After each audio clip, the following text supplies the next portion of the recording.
You're welcome on Black Fire Network. Uh, it's me, INNOSSETU. I'm with my colleague Maria.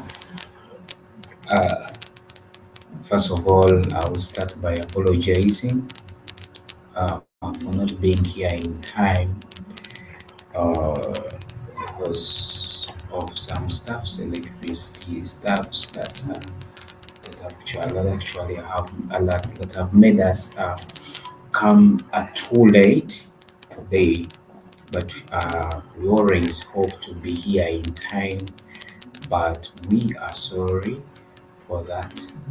We apologize, we forgive us humbly. We request for forgiveness for coming here late, but I will, I will thank everyone today for always watching us. Today is a Thursday, and uh, it is 21st of March. We are taking this month slowly by slowly, and you never know by the end of uh, this month, all African countries will be celebrating Easter. But for those that are watching me from YouTube, thank you. And if it is your first time to tune in to watch Black Fire Network shows on YouTube, endeavor to subscribe whenever you hit like watching subscribe to these YouTube channels. That is today on we are on Black Fire Network too. If it is your first time, don't forget to subscribe if it is your first time.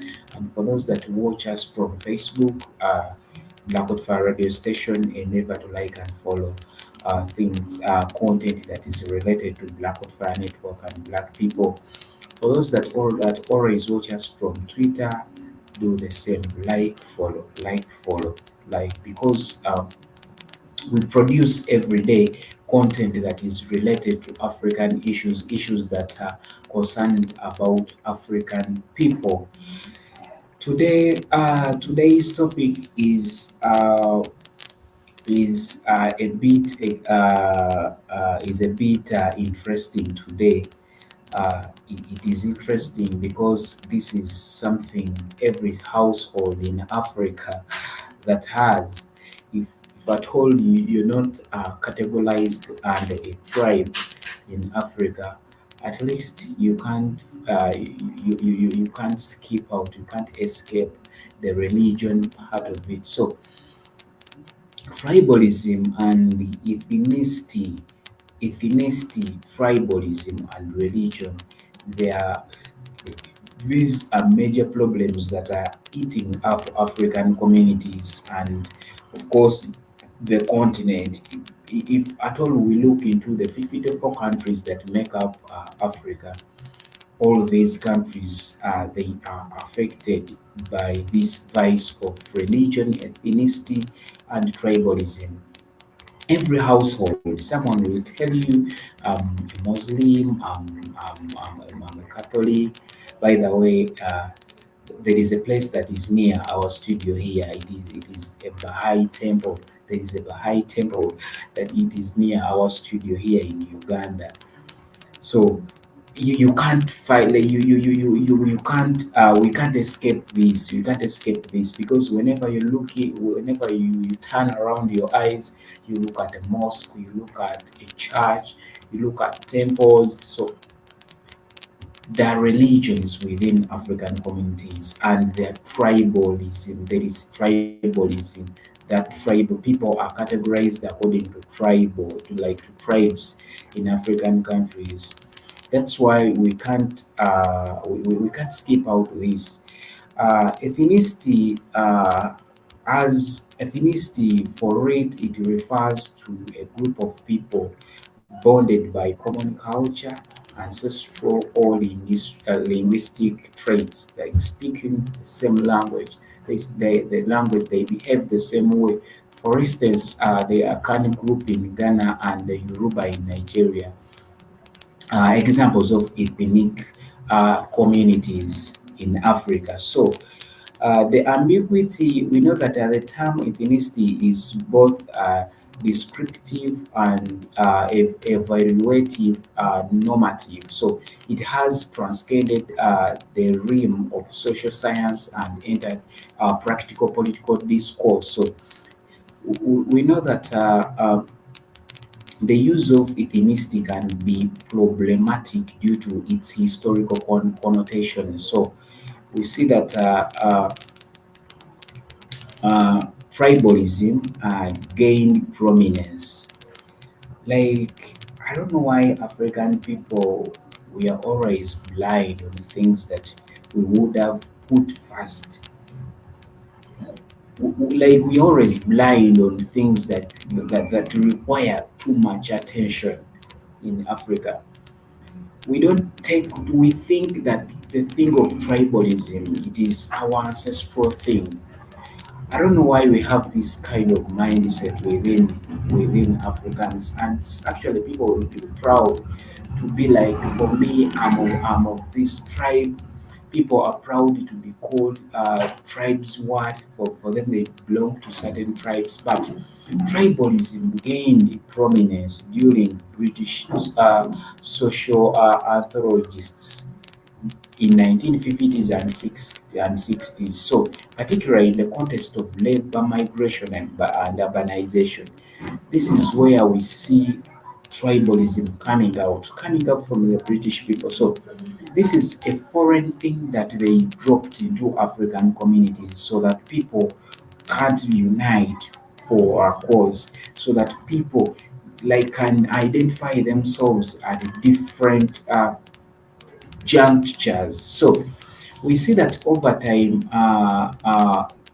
politicized ethnicity and nation state integration, we see that colonial invasion of tradition and the creation of tribalism has been explored by the since the 1980s. So Africans should know, like Africans, we should wake up to see that tribalism, it is a method, it is a strategy that was used by colonial masters, of which it is even used even up to now to separate Africans. So um, it is always so heartening to see like people got independences in the early 19 in the late actually 1950s.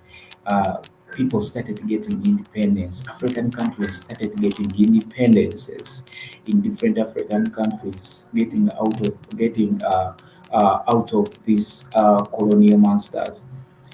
But we still see these things happening in African communities. We still see people separated according to tribes. Sorry, people are separated according to tribes in African countries. So, if someone says today Innosetu, someone will be like, Innosetu is a Muganda. By the way, that is my tribe. Someone will say, Innocent is a Muganda. Maria is also this tribe. People just look at people and give them different tribes. So it is in our minds that we should be separated. We should be categorized according to certain tribes. It is within our minds. Whenever African people look at themselves, the first thing that comes into their minds, which tribe is that person? So, tribalism often emerges from a historical process, colonial legacies, and power dynamics. So, it's essential to recognize that tribal identities are not static, but shaped by historical events and social interactions. So, that is tribalism in short. So, we have religion. We know that dual role religion in Africa plays like a lot of things in like to add to supplement um, the negative impact of tribalism in Africa. They are supplemented by religion. Like I said at first, like if you're not separated if you're not separated through religion, because these people they forged this kind of tribalism for Africans to forget about their ancestral history, to forget about their ancestral being, our nature being of Africans. That's why they call it tribalism, because someone will tell you, my ancestors were of this religion, so he thinks history ends there. That is Africa. So religious identities of being Muslim or Christian intersects with ethnic identity, leading to complex dynamics in African countries. So in Sudan, the identification of a country as Arab and Islamic carries a religious ground for Islamic religion. So when we go to South Africa's apartheid system, explicitly use the race and ethnicity to allocate or deny citizenship rights in South Africa. Let's not be let's not take things for granted, because of course apartheid in South Africa, this was a system that was introduced by the whites, by the British actually, in South Africa, to separate different identities in South Africa. So they started separating people, they started races, and most especially the blacks. Too much pressure was put on blacks. So conflicts in Africa may shift from actually ethnic to religious and vice versa, even when the opponents remain the same. So these shifts challenge simplicity categorization in Africa. So uh, uh, we know that um, tribalism is the state of being organized actually or advocating for tribes or tribal lifestyles. And these are lifestyles that are too modern to African history, that are too lately to African history. So human evolution has primarily occurred in small hunter-gatherer groups as opposed in larger or more recently settled agricultural societies or civilizations. So, with the negative connotation and the political context, tribalism can also mean discriminatory behaviors or attitudes towards outgroups based in a group loyalty. I think I'm clear with that. So, when we look at the word tribe can actually be defined to mean an extent of kin group or clan with a common ancestor, or can also be described as a group who share a common interest of mutual survival and preservation of a common culture. So Africans, we don't have different cultures, but these new cultures that were introduced in African community, these are the cultures that look to be new in our society. So Africans, we have one culture. We know that irrespective of the different areas where we are, but we have that thing that bonds us together. So the human tendency to form friendship networks with people of similar occupation, interests, and habits. So some tribes can be located geographically, proximity areas like villages, urbans, or other telecommunications. In theory, could enable groups of people to form a tribe like communities. Digital tribes and social networking websites are not quiet tribes that they do not actually inherently provide the mutual survival of both the individual members of the tribe and for tribe itself as a tribe to do so. In terms of conformity, we see that tribalism has been co-opted and stripped of its original meaning, and has been defined as subjectivity or a way of being in a social flame in which communities are bound socially beyond immediate birth ties, by the dominance of various more modalities of face-to-face and objection of integration, object of integration. So ontologically, tribalism is oriented around the variances of analogy, genealogy, and methodology. So that means that customary tribes have the social foundation in some variations of these tribal orientations. So while often taking on traditional practices, we see that Amharic religions in Ethiopia, such as the Christianity, Judaism, or Islam, and modern practices, including military exchange, mobile communication, and of course, modern education. Tribalism, in political sense, refers to the strong political solidarity typical of post-truth politics. We shouldn't be we should look into this that tribalism this is politics, this is real politics, like we should get to know that is going on in Africa. Tribalism is real politics, like real politics that is going on in Africa, but people don't focus on this. So when we look at the social structure of a tribe can vary greatly from case to case. So the relatively small size of customary tribes results in social life which usually involve the relatively few significant political or economic distinctions between individuals. So, as a result, social allergies uncommon and deep bonds are made between individual members. So, a tribe often refers to itself using its own languages, word for people, and refers to the neighboring tribes with various words to distinguish them as others. For example, the term of to translate to the people. So, tribalism implies the possession of strong culture or ethnic identity that separates one member of a group from the members of another group based on strong relations of proximity and kinship. So, as a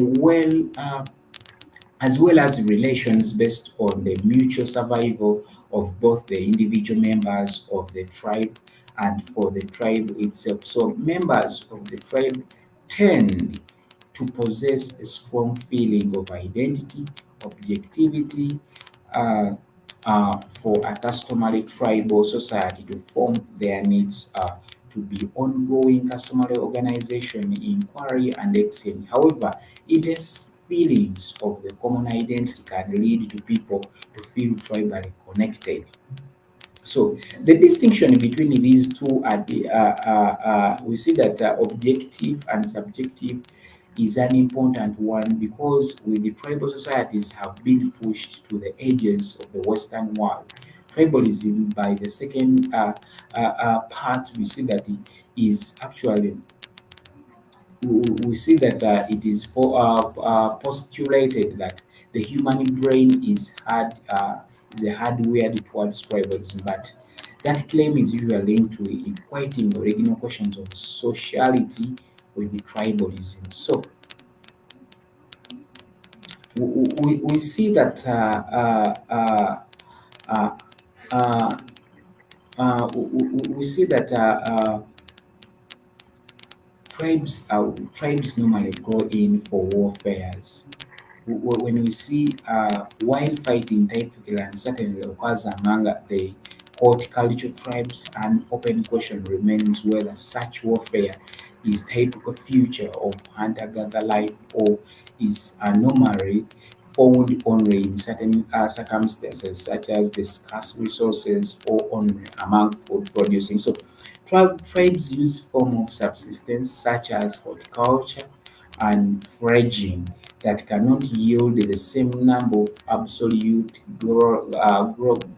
calories and agriculture. So that limits tribal population significantly, especially when compared to agricultural population. Just we see that uh, the example exists with the low percentage rates of casualties in tribal battles. So and some tribal battles were much more rather as a percentage of the population than for the battle of uh,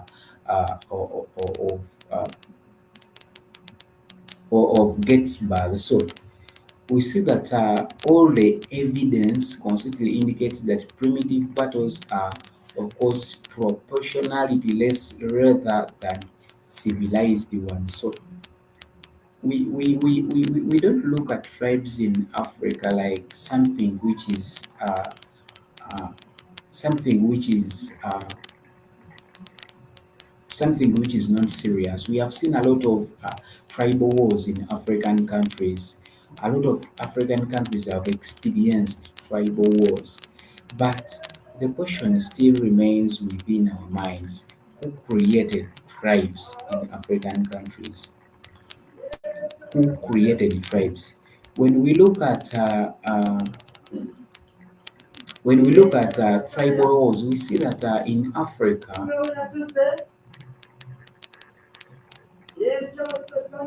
we see that in Africa, historical and contemporary conflicts have been shaped the continent's landscape. So these conflicts include tribal wars, civil wars, and clashes involving both African nations and external forces. So these are some of here are some of actually the notable incidences of tribal wars we have seen across Africa. These actually Africans are fighting fellow Africans in Africa. Why is it? Why is it that? Why is it that we cannot embrace the unity in Africa? We can't embrace unity in Africa. We can't look at Africans as the same people. We can't recognize ourselves as as one person in Africa. We always look for fights. Why is it that we are? It's like we can't look out and fight for things that are developmental in African countries, rather than fighting for the benefit of other people that have their own interests. So these are some of the notable instances in Africa that have happened in the name of tribalism. Like we see African people fighting on different or on different sides in the name of course, tribalism. We see that Rwandan genocide in 1994 is actually a devastating ethnic conflict where extremistic Hutus killed an estimated 1 million minority Tutsis and moderate Hutus. So this is something that is beyond serious. If at all we can see, if at all we Africa, actually Rwanda is our neighbor, because I remember very well. Uh, I remember very well during that time of actually I wasn't born by the way by 1994. I wasn't born, but this is what I heard about the story of the Rwanda genocide. Uh, this was actually a tribal war, but this is like people were killed. A lot of people were killed. So uh, the Rwandan genocide was also known as the genocide against the Tutsi that occurred between 7th April and 15th January 1994 during the Rwandan Civil War. So during this period of almost 100 days. Those are 2 months, 2 complete months. Members of the Tutsi minority ethnic group, as well as the moderate Hutu and Tutsi, were killed by the armed Hutu militants by that time. So, the Rwandan genocide, we see that um, over this harrowing period of approximately 100 days, armed Hutu militias targeted members of the Tutsi minority ethnic group, as well as the moderate Hutu and Twa individuals, so resulting into their deaths. So We see that we see that the genocide started between 7th April and 15th January 1994. So the Tutsi population and moderate Hutus were the primary victim in this kind of genocide that was in Rwanda. So the attack type, we see that genocide, massacre, murder, and genocide rape happened in Rwanda during this time. So the estimated death we see over the number of fatalities remains unclear, but it is estimated that over 500,000 to 800,000 Tutsi deaths happened in Rwanda during that time. But we shouldn't forget that in 1990, the Rwandan Patriotic Front, a rebel group mainly composed of the Tutsi refugees, invaded northern Rwanda from Uganda, sparking the Rwandan Civil War. So, over the next 3 years, neither side gained defensive advantage in an effort to end the war. So, the Rwandan government, led by the Hutu president Habyarimana, signed the Arusha Accords with the RPF in August 1993. So, however, Habyarimana's assassination on 6th April 1994 disrupted the peace accords, leading to the genocidal killings the following day after he was killed. So, majority Hutu soldiers, police, and military targeted key Tutsi and moderate Hutu military and political leaders. So, the scale and the brutality of the Rwandan genocide shocked the world, yet no country intervened forcefully to halt the killings. So, most victims lost their lives in their own villages or towns, often at the hands of their neighbors and fellow villagers. So, the tragedy remains a painful chapter in human history and Rwanda, so emphasizing the importance of preventing such atrocities in future. This the Rwandan war, the Rwandan genocide. This was a tribal.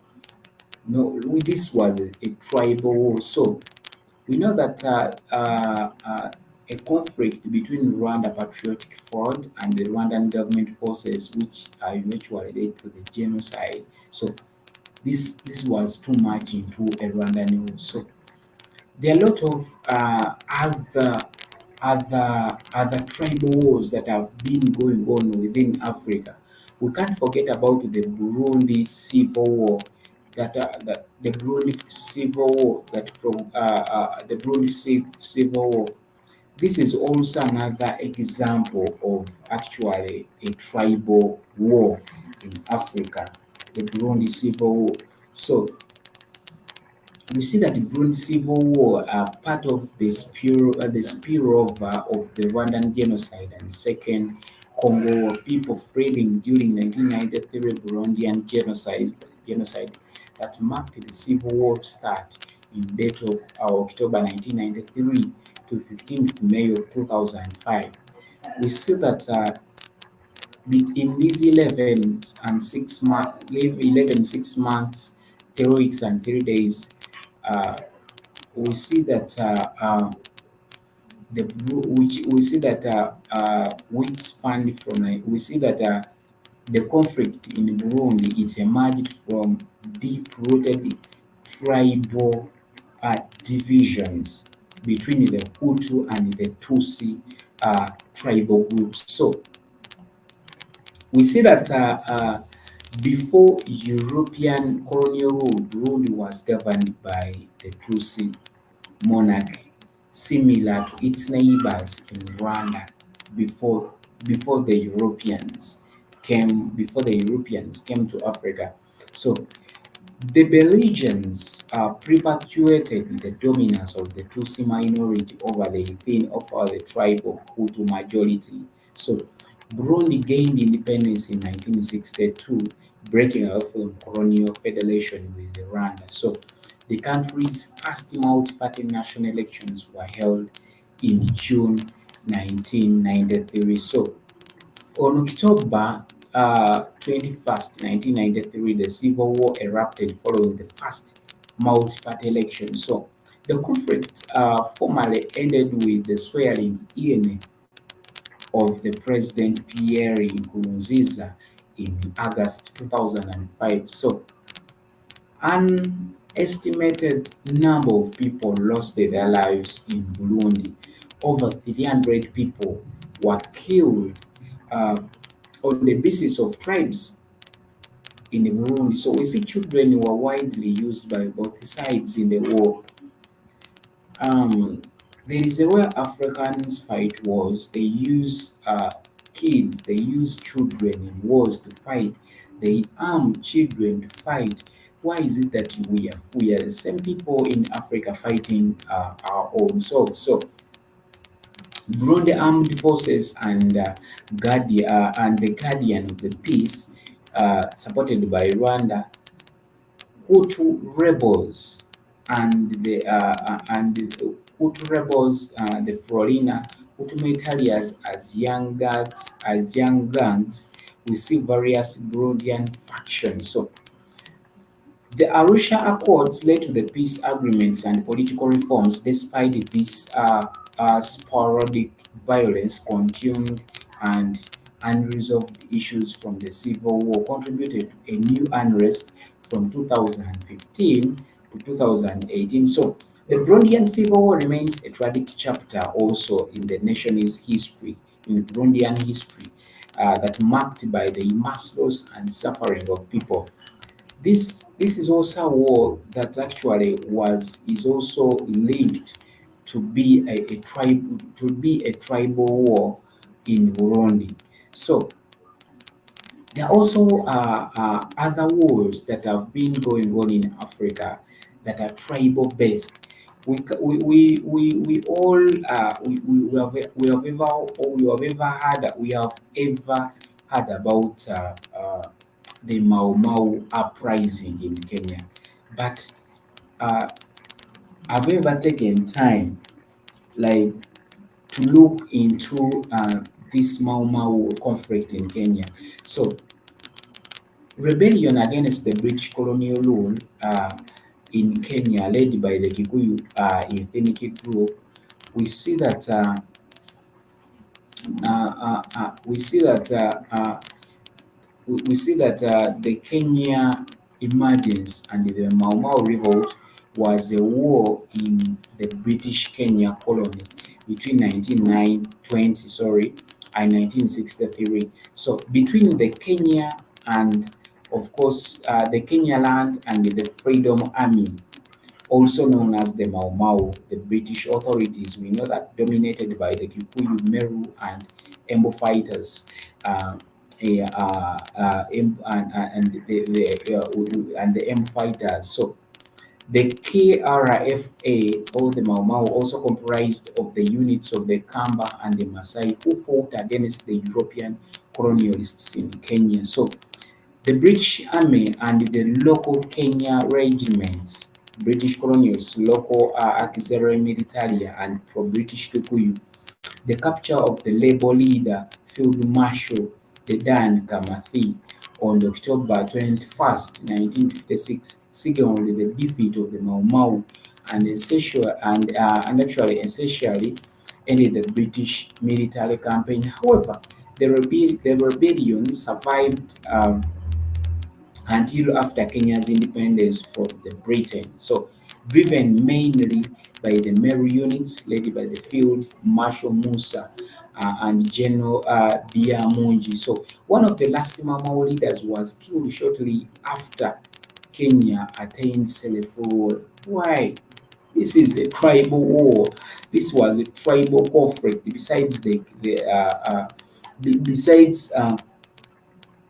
besides, like Kenya wanted to get independence during that time, but why is it that we see that leaders that fought for British to go away are killed just of this aftermath of this rebellion or uprising? So we see that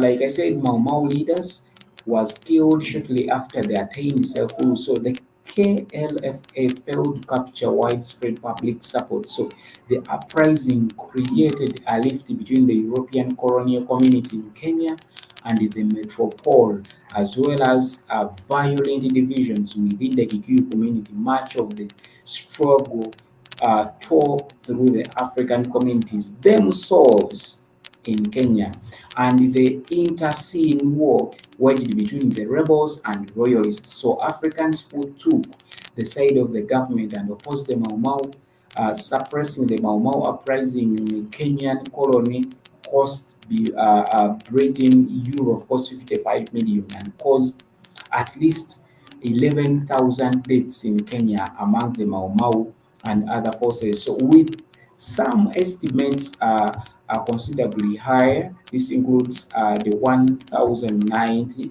executions by hanging. The rebellion was marked by war crimes and massacres. So particularly at the hands of the British and the Kenyan security forces. So who suspended civil liberties and detained thousands of Kikuyu civilians, employing collective punishment and torture over detainees in Kenya. I know uh, uh, this is for Kenya people. They have this runs fresh into their minds that happened to their people. So, rebellion against the British colonial rule in Kenya, led by the Kikuyu tribe or ethnic group in Kenya. So, the Shifta War, a conflict in northern Kenya involving the ethnic Somalis seeking secession. So, Kenyan-Ugandan border conflict in, of course, 1987 to present, tensions along the border between Kenya and Uganda, all these things are tribal or ethnic based wars fighting for demarcations. By the way, Idi Amin tried this. Tried this. He also actually tried to fight this war, the Kenya conflict and the Kenya-Ugandan conflict at the border. We know that Kenya and Uganda have been, of course, having that. However much we have a lot in common, however much we share a lot, however much we lack, but this kind of war is still so fresh. So when we look at the Kenya-Uganda border conflict, we see that uh, uh,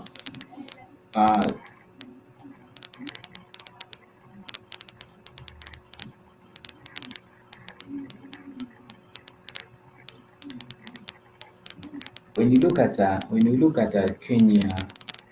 Kenya-Uganda conflicts, we know that after the NRM had taken power in Uganda, relations with Kenya had worsened due to the Kenyan president Moi by then, distract of Museveni. So he suspected that the left leaning NRM might be supporting the Kenya movement, a socialist Kenyan insurgent force. So it was known that the NRM allowed the Kenya fighters to travel freely through Uganda. So Kenya consequently started to found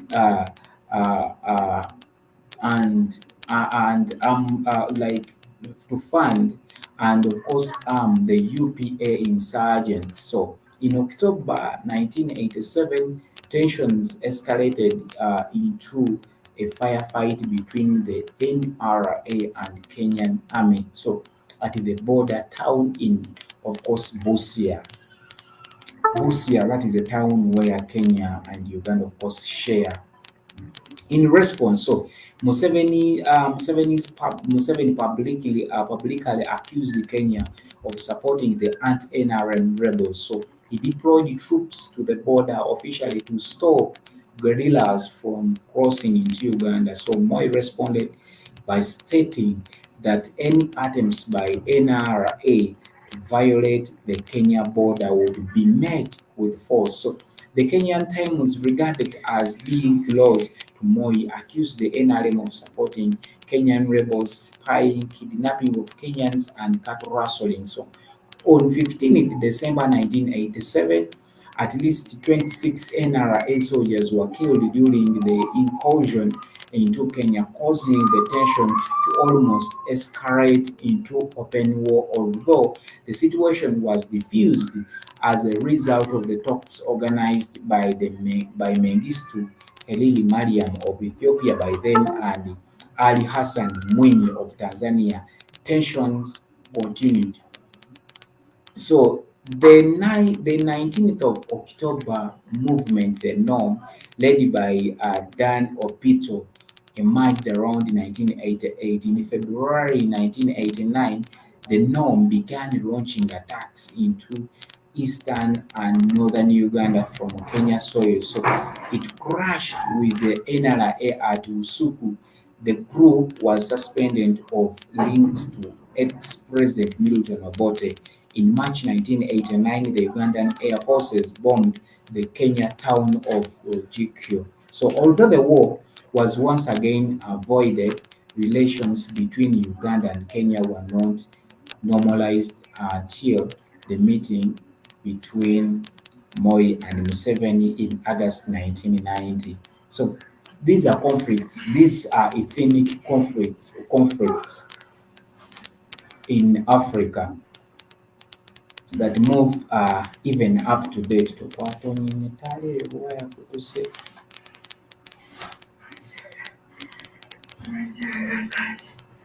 Oyinza ogikonera accident naye ogikonera nga Kabaka aweddemu kuba obuwaya bwonna bwakutuse. Era n'agitwala wa Ivan n'agyokya.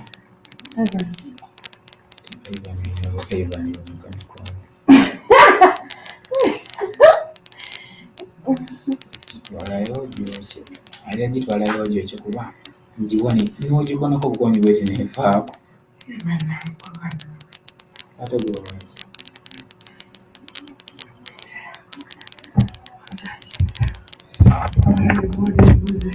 Watambudde? Watambudde?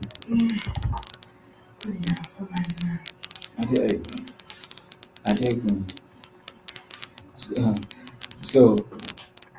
So a lot of conflicts that have been going on in Africa, but these are conflicts, these are tribal and ethnic conflicts that we are looking at in African countries. We are going to talk about actually even the religious conflicts that have happened on African soil.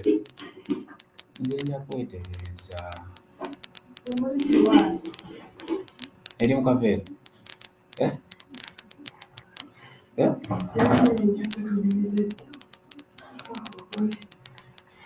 Kale ate kyokitwala.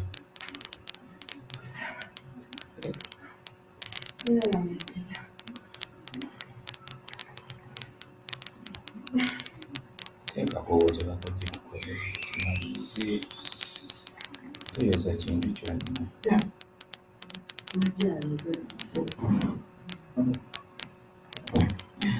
Mukama wakulidde aseka n'ajja n'addayo.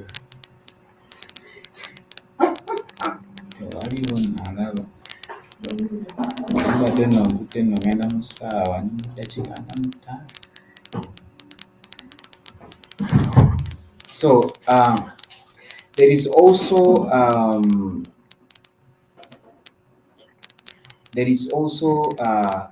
the Shifuta War that happened, of course, in 1963 in Kenya to 1967 in Kenya. This war is also linked to tribal war. It's also linked to be an ethnic war in Kenya. When we look at this war, we see that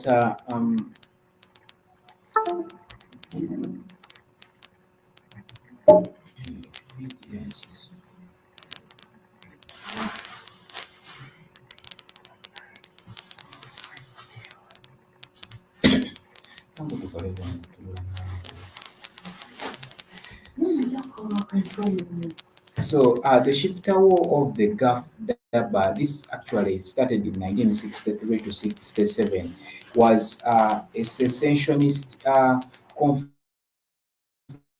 in which the ethnic Somalis in the north uh, of Kenya attempted to join Somalia. So the Kenyan government named the conflict shifter after the Swahili bandit as part of the propaganda effort. So the Kenyan Counterinsurgency General Service Unit forced civilians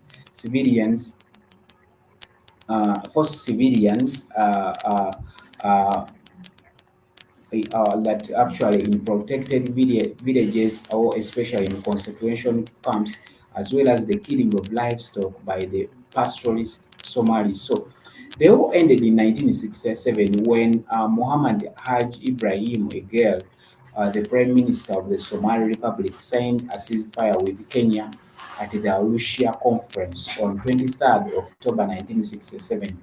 However, the violence in Kenya deteriorated into disorganized banditry and with occasional for the next several decades, even up to now. So the war and the violent clampdowns of the Kenyan government caused large-scale disruption to the way of life in the district, resulting in a slight shift from the pastoralist to a human lifestyle to sedentary urban lifestyle. So this was a war where uh, Kenya, like Somalis in Kenya, wanted to go back to Somalia, but they weren't given a chance to go back. So when you look at this, the background of the Shifta War in Kenya, we see that the Northern Frontier District came into being in 1925 when it was actually covered out in the Jubaland region in the present southern Somalia. So at that time, under the British colonial administration, the north half of Jubaland was under, of course, Italy as a reward, as it was. Yeah, and these whites, there is a way they mistreated that. So it was rewarded to Italy as a reward for Italian support of the Allies during the World War One. So Britain retained control of the south of the south of the territory, which is later called the Northern Frontier District in Somalia. So, from 1926 to 1924, the NFD, comprising of the current northeastern province and the districts of Masabiti, Moyal, was crossed by British colonial authorities. So, movement in and out of the district was possible only tusitulamera nga tunateekawo bitunaba kwetegeka gotagana gwe tesembe kyayeri ebiyembe ebituluka biyembe ebyo bikyafu kujawo ngaokyozezza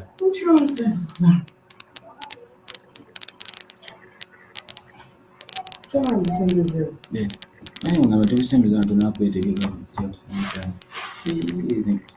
sizimukooke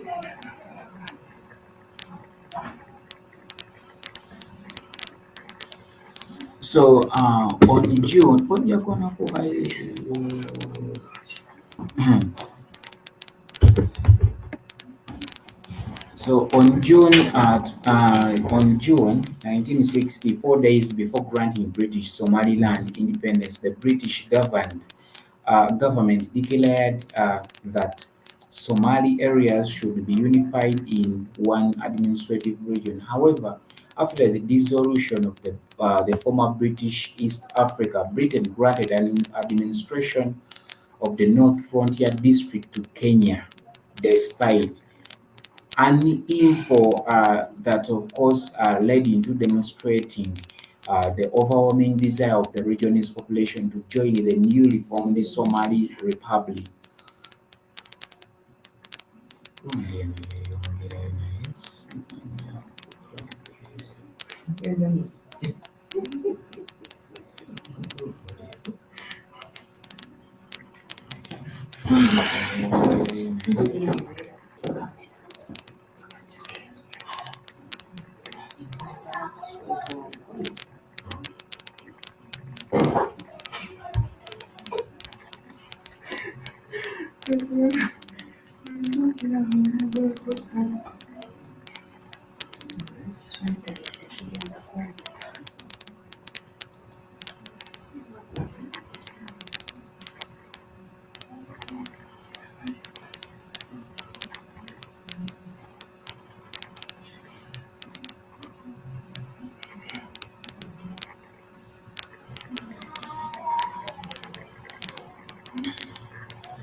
So we have seen a lot of tribals occurring in of course, Africa. Africans fighting with our fellow Africans. I've talked about the Rwandan genocide, Rwandan civil war, Burundi civil war, all these wars. They are not, of course, we see European engagement in these wars, uh, not too much.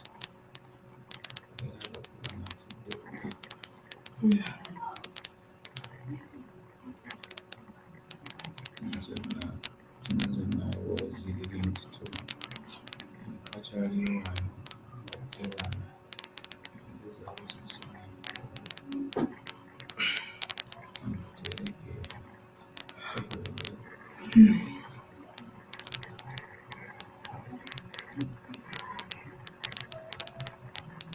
For some, for some good time now, we still have separation, ethnic separations, tribal wars, by the way.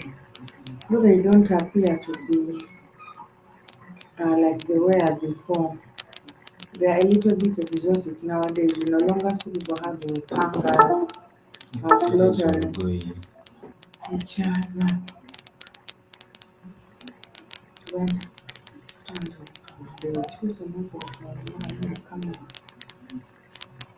Eraliikira naye teryakula. Ariko usanga n'abantu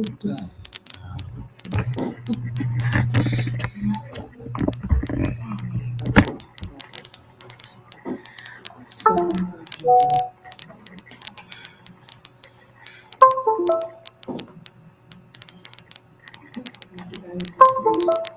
so apparently people have been struggling. We have been at war.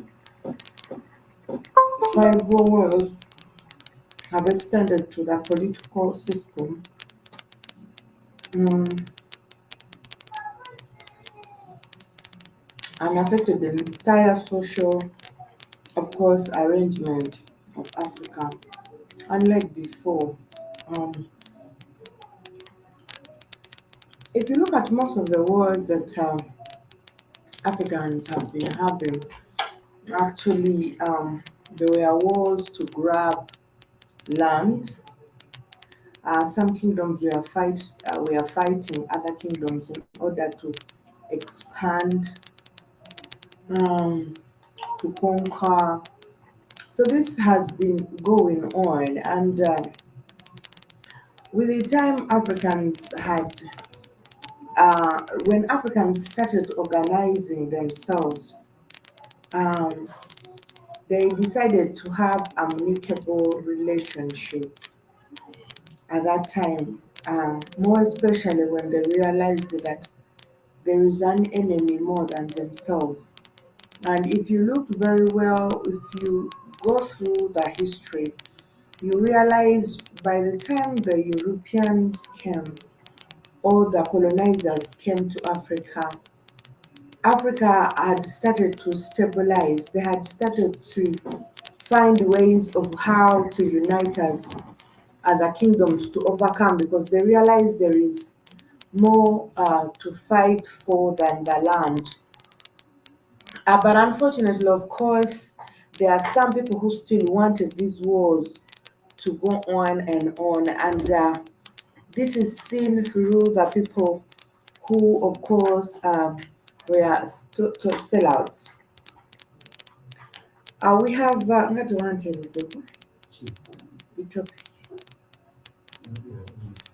we have seen a lot of wars, Mau Mau, Maji Maji. Hi, General Mosquito. Hope you're doing good. Thank you for coming through. Mau Mau, Maji Maji, and other rebellions in the western part of Africa. Uh, you will realize that all these rebellions, that most of these rebellions that were formed were rebellions or were wars that were actually against those people who were betraying. There were usually a misunderstanding, apart from wars that were waged between brothers because of greed, power for greed for power in other stuff. But we remember we have been having these wars. Of course, Mau Mau uprising was against the British people. But it ended up into It a ended up tribal into a thing. tribal thing. And because, like I said, usually we had those other tribes which were so strong, and for them, they were ready to fight anytime, any day. But before that, I'll take you to the Sudanese nomadic conflict. These are non-state conflicts between rival nomadic tribes taking place in the territory of Sudan. And since 2011, South Sudan conflicts between nomadic tribes in Sudan is common. Okay, with the fights breaking out over scarce resources, including grazing land, cattle, and drinking water. Some of the tribes involved in these clashes have been the Masiria, Malia, Rizegat, and of course the Bani Hussein Arabic tribes. Of course, inhabiting Darfur and West uh, Kordofan. Now, and the Dinka, we shall not forget the Dinka, by the way. Um, Now, the African ethnic groups inhabiting South Sudan conflicts have been fueled by other major wars taking place in the same regions, in particular the Second Sudanese Civil War, the war in Darfur, and the Sudanese conflict in South Kordofan, and Blue Nile. Now, over the years, before that, by the way, we've had also Sudan, a lot of Sudanese who rear cattle. And by the way, there is a certain time even when this was stretched to the border of Uganda and Sudan. Fortunately, the war just subsided because at the border of Uganda and Sudan there is no much cattle rearing that side where they had, of course, started the invasion. Now, of course, over the years, clashes between rival ethnic militias have resulted in a large number of casualties and displaced hundreds of thousands of people. In recent years, particularly violent clashes broke out in 1993 between Gikan Nuer and Luo Nuer in Upper Nile. Now, in 2012, between Woner and of course Mali in Jogai, and in 2013 to 2014 between Mala, Regazai, Masiria, Salamat, and Bani Hussein in Darfur and West Kordofan. Now we know that these wars have always had big impacts on the lives of the African people. At the end, some other people take it to the extent that they even decide not to meet, not even to cross roads, not to you don't marry the other specific tribe because of what has been going on. You cannot be friends, we cannot meet, we cannot talk, we cannot support each other. These actually Maria Chiara. Mm.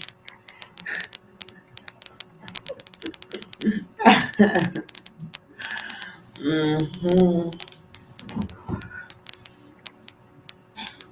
Now we know that in the of course in the 2000, the early 2009, we saw several instances of fighting between nomadic tribes in Sudan, which killed around hmm?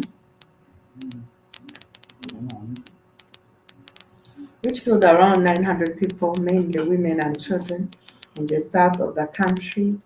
And a large scale clash occurred between the Massyria and the Rizigat tribes when, of course, 2,000 Rigaziria men mounted on horses and 35 vehicles, and they attacked a group of Massyria near the village of Myran. That was an Sudanese.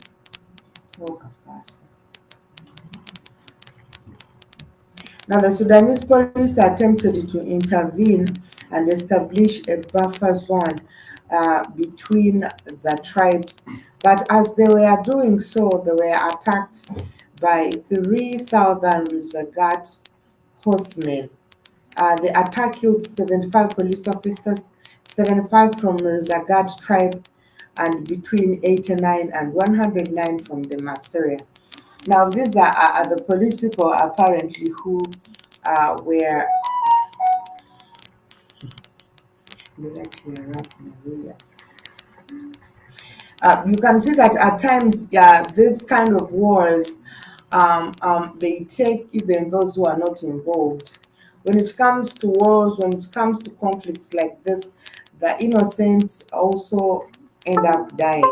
So you don't have to be involved in this for you to lose your life. But as long as you belong to that specific ethnic, you have seen the same thing in the Rwandan genocide where even unborn babies were murdered. All right. The Interior Minister, Ibrahim Mahmoud Ahmed, has pledged to, Mahmoud Ahmed has pledged to bring those responsible for the fighting to justice and to take steps to disarm civilians. And of course, the United Nations mission. Ah, yeah, yeah, thank you. And of course, the United Nations mission in Sudan, which earlier in May deployed 120 peacekeepers to Jonglei state to prevent tribal conflicts. Um, we understand. And it is also investigated at that time that in the meantime, Sudanese authority have asked both tribes to move at least 5 kilometers from each other to avoid fresh outbreaks of fighting. Whistle fighting is the area. Whistle fighting in the area appears to have calmed down in the situation. Of course, the situation remains tense, and there are concerns over security for the February national general elections. And we know that most of these tribal conflicts that we have, first of all, we should not forget that most of these tribes that keep on fighting, more especially the recent tribes, forget about the ones in history, the recent tribes that are still fighting, or the recent ethnic tribes that are still fighting each other in Africa are engineered by invisible organizations because these people are given, of course, weapons and all the military supplies that they need to, of course, keep fighting each other.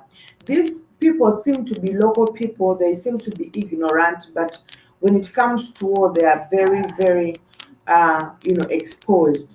When we look at that ethnic wars and tribal wars, this does not only extend in this small cattle riding, cattle wrestling, cattle theft, and all that around the nation, but all the continent. But rather, we should also remember that even the wars that are going on in Congo are actually tribal. Now, you can see how tribalism is being used to, of course, sabotage Africa's prosperity, Africa's unity. Aboy, Evodeko, Edioko Barum.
Like we have seen the wars in Congo. Actually, we usually talk about the conflicts in Congo and the mineral uh, exploitation, but we always forget that the people who are causing these conflicts, it's usually a tribal conflict. Tribes are killing each other, and at the end of the day, someone else is winning. So, like we always say, tribalism, religion, and this the demarcation of Africa is the major cause of disunity. Because as Africans, rather than identifying ourselves as Africans, we rather identify ourselves in specific tribes, which at some point does not expand the scope of our livelihood as African people.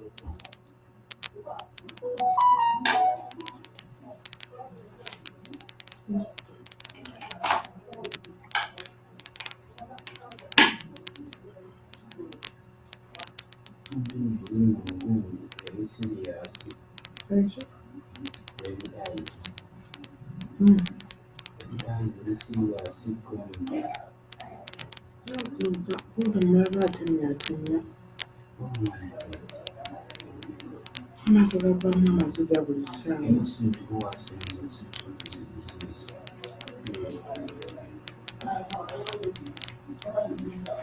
Sound like super marriage.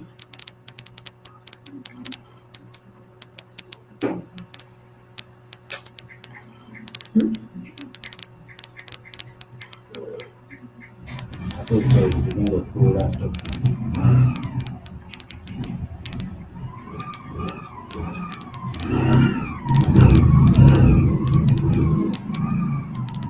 Brighten red eddy and the white of your eye. Hmm? Dusty blood vessel. Burning, feeling sticky eyes. Sober and watery eyes. Inch, sore and red eyelids.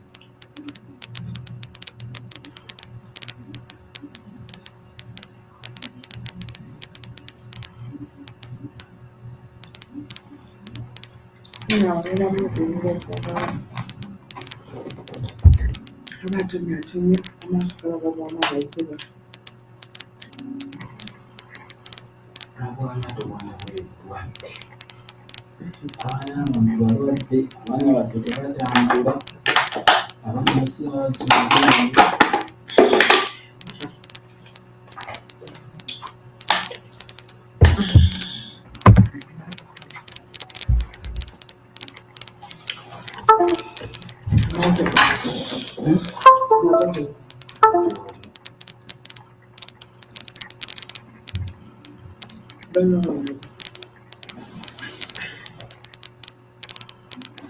So there are even more conflicts that we can relate to tribalism in Africa, but like it's like Africans, we see these things happening, but we don't follow up. So there even that South Sudanese civil war that happened between 2013 and 2020. It is also another vivid example of tribalism within Africa. When we look at this war, when we go deep into this war, we see that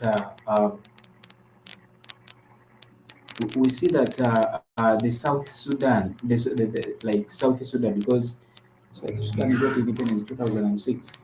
We see that South Sudan civil war was a multi-sided civil war in South Sudan between forces of the government and opposition forces. So, in December 2013, President Salva Kiir accused his former deputy uh, Machar, and 10 others of attempting a coup in southern Sudan. So Machar denied trying to start a coup and fled to lead the Sudanese People's Liberation Movement in opposition. So fighting broke between the Sudanese People's Liberation Movement and the Supremo in like igniting into the civil. So Ugandan troops were deployed, of course, to fight alongside the South Sudanese government. The United Nations has peacekeepers in the country as part of the United Nations mission in Southern Sudan. These people. So, in January 2014, we see that the first ceasefire agreement was reached. Do you know that the president, Machar, who was the vice president by then in Southern Sudan, is of a different culture, is of different tribe, and also the president Salva Kiir is also of different tribe. So whatever okimanyi nti nno singa Machar yali tribesman, if Machar was a tribesman to, of course, Salva to Kiir. Salva Kiir, this guy wouldn't have fought this guy. But they fought. They fought just because it is a tribal conflict. They're like, we are not represented. Why is it that Salva Kiir, so you can Salva Kiir came with a coup? Actually, was the first, no, was the second. A lot. There are a lot of languages there, by the way. There are a lot. There are a lot of tribes. So like I said, in January 2014, the first ceasefire agreement was reached. Fighting continued and was followed by several more ceasefire agreements. So, negotiations were mediated by IGAD and African Union and United Nations. So, China and EU, the USA, UK, and Norway, a peace agreement known to compromise peace of course, Southern Sudan. So, Machar returned to Juba in 2016 and was appointed the vice president. Can you imagine? Following the second breakout of fighting within Juba, so the SPLM fled to the surrounding and previously peaceful equatorial region. Salva Kiir replaced Machar as the first. Kiir replaced Machar, the first president, with Taban Deng guy, splitting the opposition, and the rebels in the fighting became the major part of the conflict. So, a rivalry between the president, and of course Paul Malong Owan, the former army chief, also led to fighting. In August 2018, another power sharing agreement came into effect. Of course, in February 2020, rivals Kiir and Machar struck a unity deal and formed a coalition government. South Sudan is also like Libya. So we see that it was estimated that about 400 people, over 10% of which were children, had to be killed in this war. This death toll includes notable atrocities such as the 2014 Bintu massacre, although both men otherwise had supporters from across South Sudanese ethnic divides. You heard what I said at first? Tribal divide. So there were strong tensions between the Dinka and the Nuer, which were often violent. So Kill is a Dinka ethnic group, has been accused of attacking the ethnic groups of Machar, neo-ethnic group, has been accused of attack, like has been this, like people have been displaced because this guy killed, Salva Kiir, is a Dinka man. So a lot of the other guys, people have been killed, and people have still are being killed, are still being killed even up to now. Is it a surprise if at all we say that this is a tribal conflict, rather political conflict? N'abadozi b'obwabadde mu refugee badinga. Yeah, yeah. Nze abaengineering Those be tall people, bafuna because the other peace. people are short, the Dinkas, they are these tall ones. Abantu abasinga okunjiniaringawo, they are the ones who are given refuge. The government it's a game, Mm. and those ones who are Because of usually kids of and this. those who are usually attacked who basigala eri mukutibwa. Because the ones who engineer wars, always there is a major purpose why. That's why we And see those them people are getting rich. refugee. Yeah. And the ones who engineer wars are rich, and they're the ones coming as refugees. The world is talking about tall dinkas. The world is not talking about those short dinkas who are actually being killed every day. Everyone thinks that The Dinka new, people, they are sorry, called new. everyone thinks that Mm. all the South Sudanese people are tall. Mm. Even if you ask anyone, everyone believes, Mm. everyone believes that all the South Sudanese people are tall.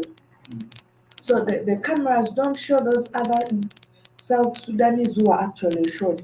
And the people who really concentrated a lot in this war were the Dinkas who are now exposed to the world.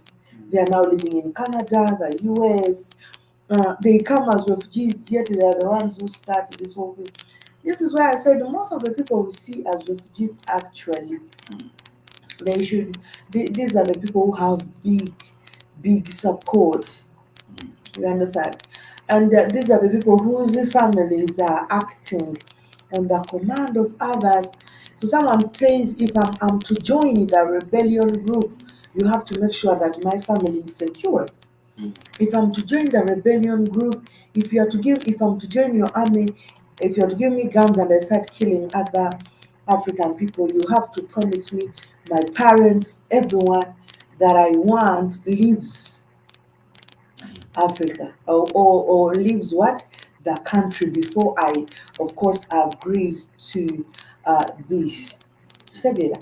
And this is why we've seen, even when it comes to that same situation in Congo, all right, because actually these very people that are going through issues in Congo don't even have the liberty to move to cross Congo.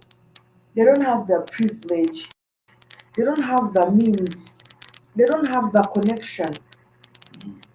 I was very surprised when I because I have a lot of Congolese friends, by the way. You know Silva. Silva is educated. Only that he speaks French because in Congo that's what they teach in schools. But he's a refugee. I've never told him what I feel about the situation. But there is no way guns are shot every day, all right? And then people are going to school every term, every year they get promoted from one class to another, they have certificates. It is impossible. But most of this, and that's why even when they go out, when they go to Canada, US, wherever they go as refugees, there is no one who starts from a lower class, like they have not attended school. The only thing is they are taught English, but they have certificates. Where do they get these certificates? We see people every time running every day, and these Congo people who are running every day don't even know that people live a normal life. All they are doing is to make sure they survive. Because as you see today, you are not sure of your tomorrow. Now, this is how those people around that place live. But someone comes with a certificate and is showing you they're educated from elementary school to the top. Where and how did they attain this? So the same thing is about South Sudan.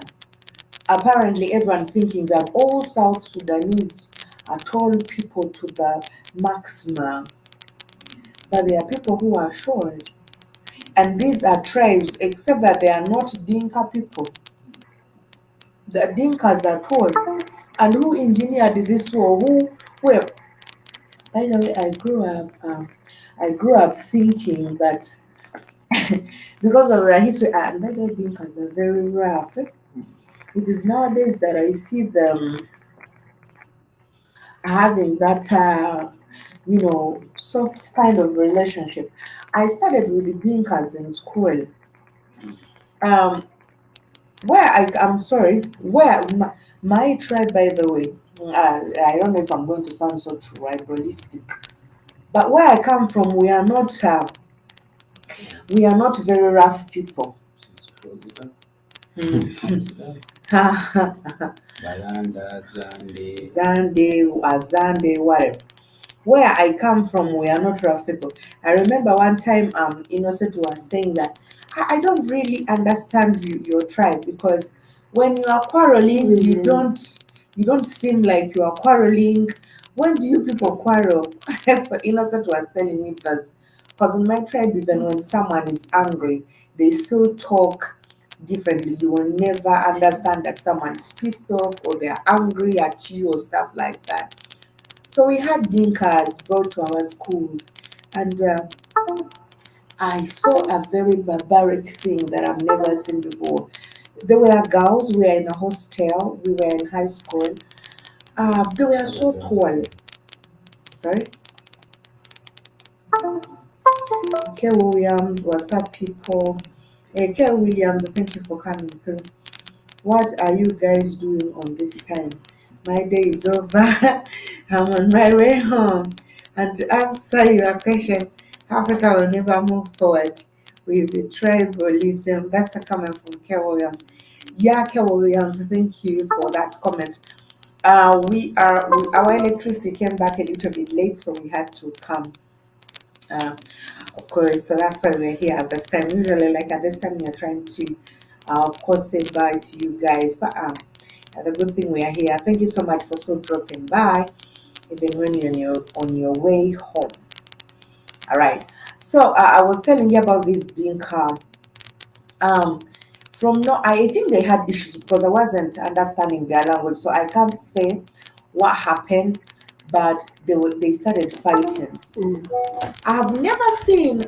We are in high school. I've never seen people fight in a very barbaric kind of way. I don't know, maybe because of the environment where I grew up from, but they fought, they started bleeding. We were young in high school. I mean, how can high school kids fight and start bleeding? They fought from the dormitory, they started fighting. Did you guys change times? No, Kel Williams, we didn't. They started fighting from the dormitory. They came out of the dormitory. They were fighting, hitting each other with blocks, bricks, stones, sticks. And you know, this war escalated. Even other Dinkas joined. And the funniest thing about them, whoever would come to try and separate them, both of them will first beat you. And then they come back to fight. This is how I came to start doubting that, I'm sorry, the urge these people have for fighting. I don't know whether it's cultural. I don't know whether you decide to fight, whether it's their culture to really fight and somebody wins, because how can someone come to separate two people fighting and then these two people will turn around and beat up whoever is separating them, and after beating up that person they again resume with their fight? Like, seriously, how can you have that anger that is taking you for all that while? So then at school people were like always scared of them because of the various violence incidences that of course used to happen around themselves, that whenever Sudanese would say something, these other people or some Ugandans would just be quiet about it. because they were afraid of fighting them. And then their kind of lifestyle was also very weird. Okimanyi nobali biri emitwe gajagala olyanga bifumbe ng'amenvu babiryanga amenvu. And then their kind of eating habits that everyone was always surprised with everything. You see, like we tell you guys, yeah, probably you say don't eat the grasshoppers and stuff. So that, but I guess everyone has things they eat, but there are things in Uganda that we don't eat without cooking. They would eat them raw. There are some bananas that always get yellow, like they have ripened, but we cook them and eat them for breakfast when they are cooked, and they're always sweet. And I think they had never seen this before in their country. Maybe they thought they are big yellow bananas and they would eat them. They would buy them and eat them at school. I think they thought it was the one big yellow banana or something. But this takes us back, and then I realized that most of these people, of course, have been experiencing the conflicts for a very long time. This is what they just gained their independence after they broke away from, of course, the other part of Sudan and gained their independence. And throughout time before gaining their independence, they have always had issues, conflicts every time, to the point that these people never had permanent houses. Okimanyi muno abadika obaali tebalina nnyumba ziri permanent. There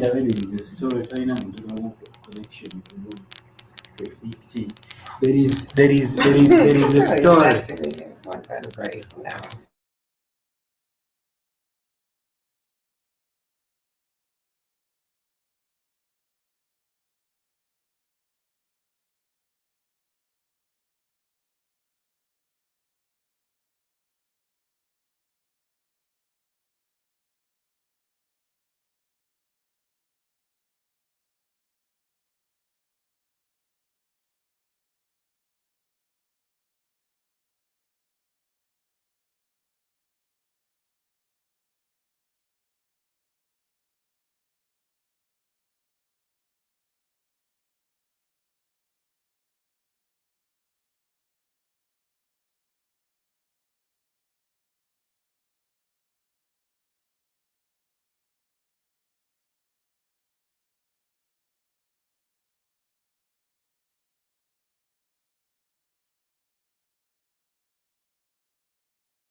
Did you get sap? We need. No, no, Kev Williams.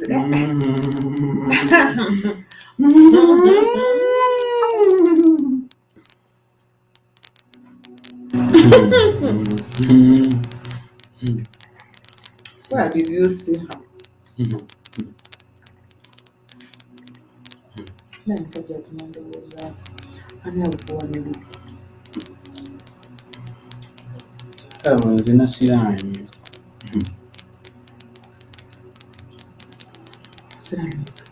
n'obudde wano nasanga Kalago yavuddeyo ayenze leeti ng'ate alikuumuka atubega gyendi nalinnya booda nzonna olufufu lunzijjudde olw'enakawuka nannya booda okuva enakawuka paka mu ttawuni naye ntukidde mu ttawuni neninga ekitagasa kuumuka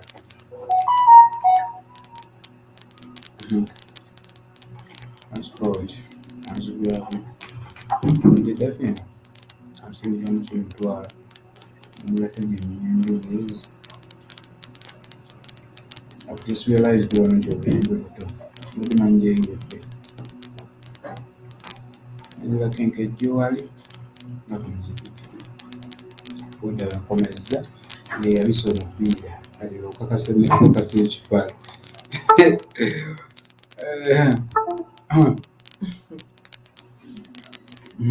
But okay, William, who told you that ticket is selling peers and things? I just remember was a so So there are a lot of tribal wars that have been going on across Africa. Yes, we talked about the Sudanese nomadic conflict. We talked about the Sudanese civil war that happened between 2013 and of course 2020. But there is also the Uganda-Tanzanian war. These are ethnic wars. Hmm?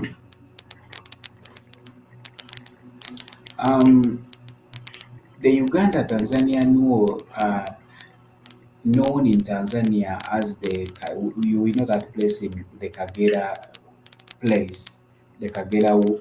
It is so much known the Kagera War or the Vita via Kagera as it is said in Swahili, and in Uganda as the 1979 Liberation War. We saw that was fought between Uganda and Tanzania from October 1978 until June 1979 and led to the overthrow of the Ugandan president General Idi Amin Dada. The war was preceded by the deterioration of the relations between Uganda and Tanzania following Amin's 1971 overthrow of President Milton Obote, who was a close to the president of Tanzania, Julius Nyerere, who was close actually to President of Tanzania, Julius Nyerere by that time.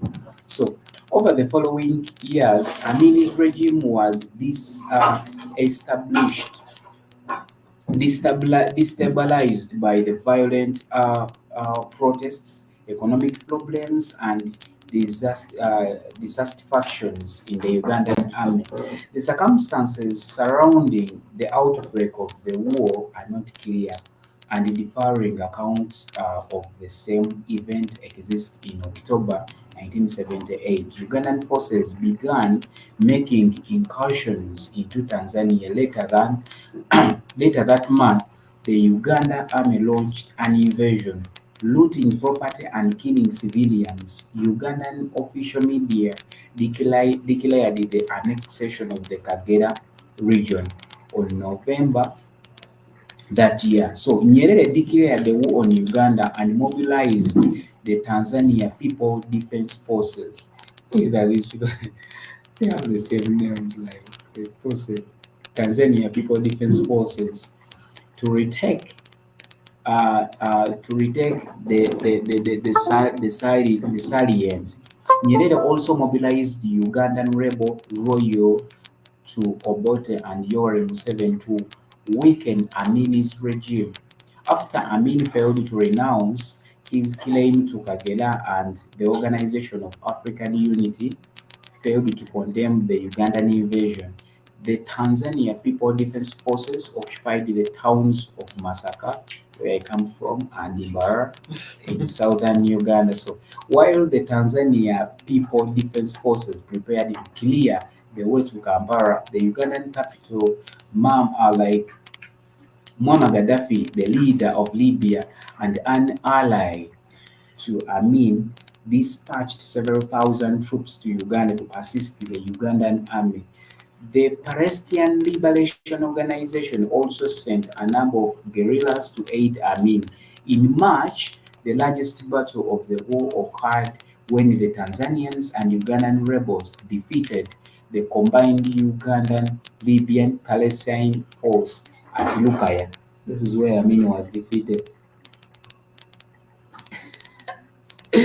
So the loss of Lukaya led to by the way Amin watandikira like okufuna losses z'amaanyi e Lukaya. That's how abasirikale bwe batandika abasinga like to put down arms because it was a serious battle.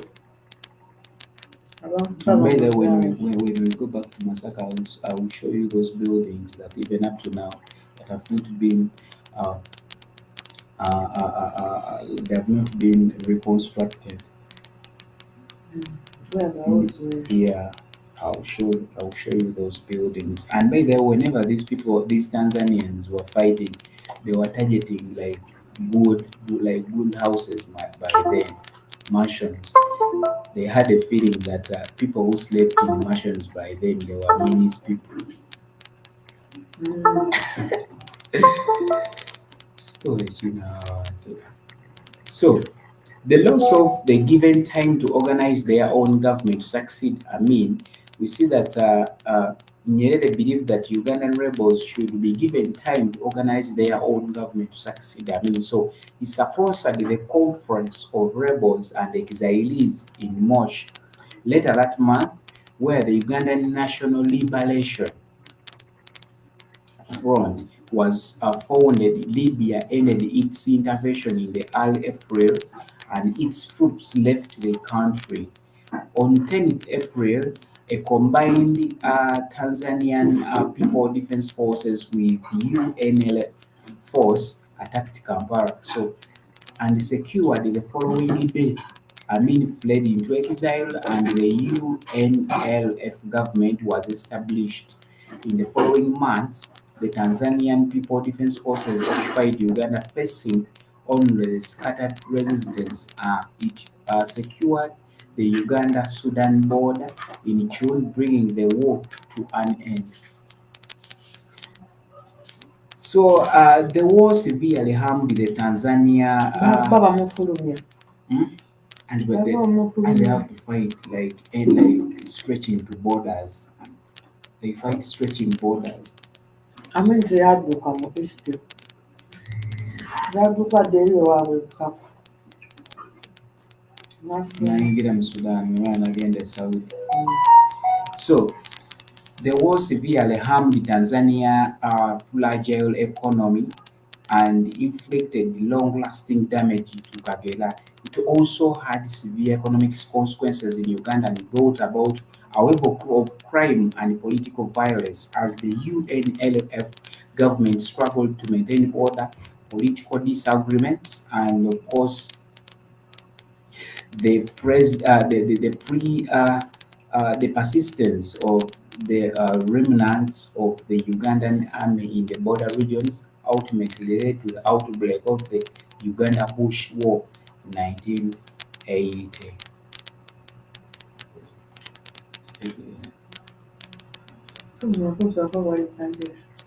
Hmm?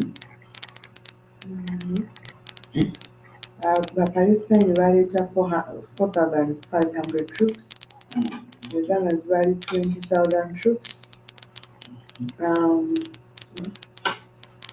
The Palestine flag yawe Oman oba Palestine Okay. waliwo eya green n'eno eya Palestine eri 400 plus million militants.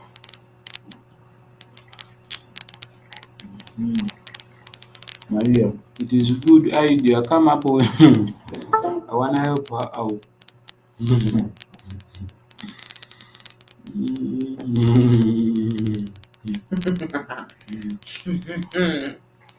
Bushema. To launch hour with Maria and Sep. Stop. Kill them, stop. I really, I don't know.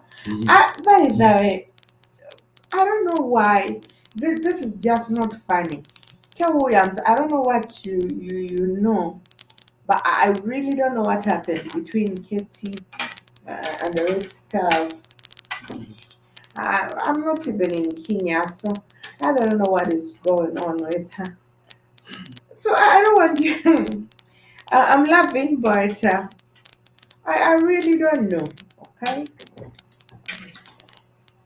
even maybe those people close to her know better, but plus you're very green about apparently everything. Hmm. Abantu nno banneesibako mbuuzi yagula osooyuka abantu nno banneetikka.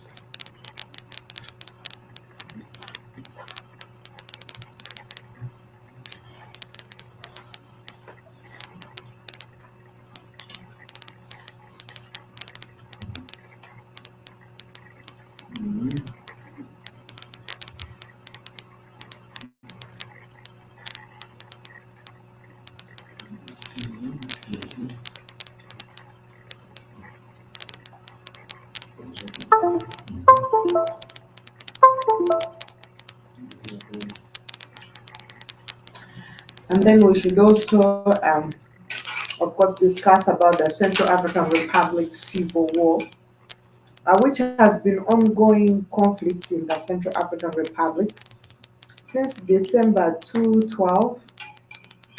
Um, this civil war was persisted.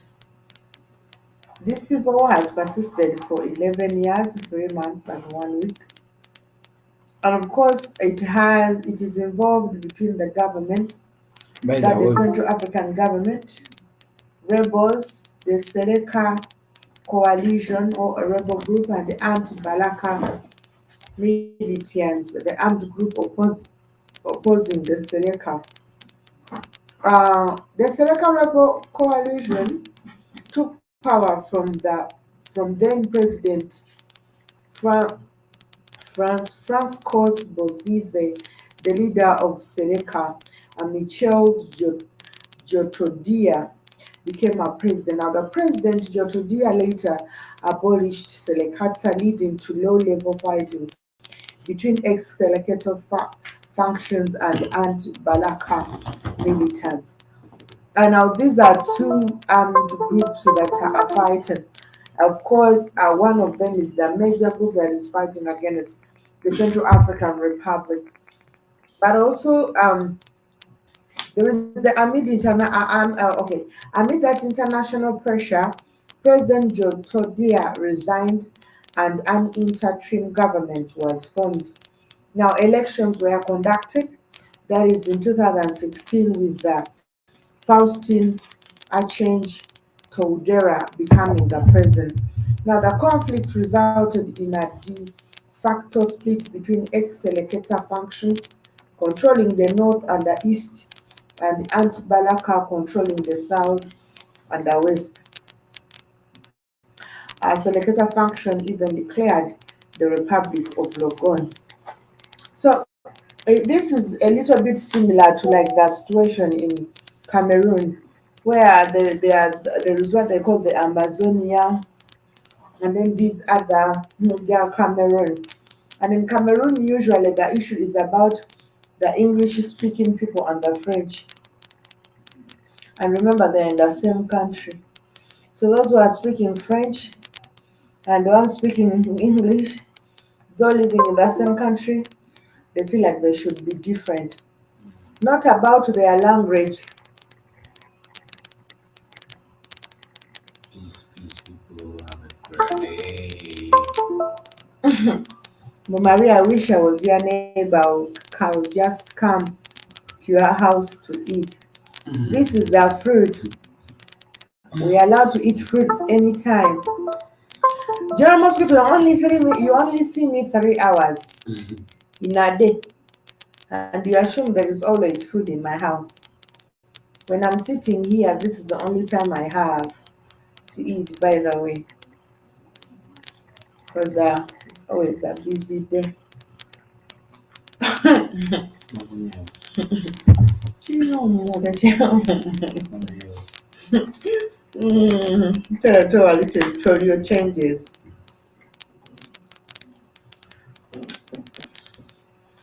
We know that as of July 2011, the government controls more territory than at any point since the war began. Various countries and international organizations have been involved, including Rwanda, Russia, France, and the European Union.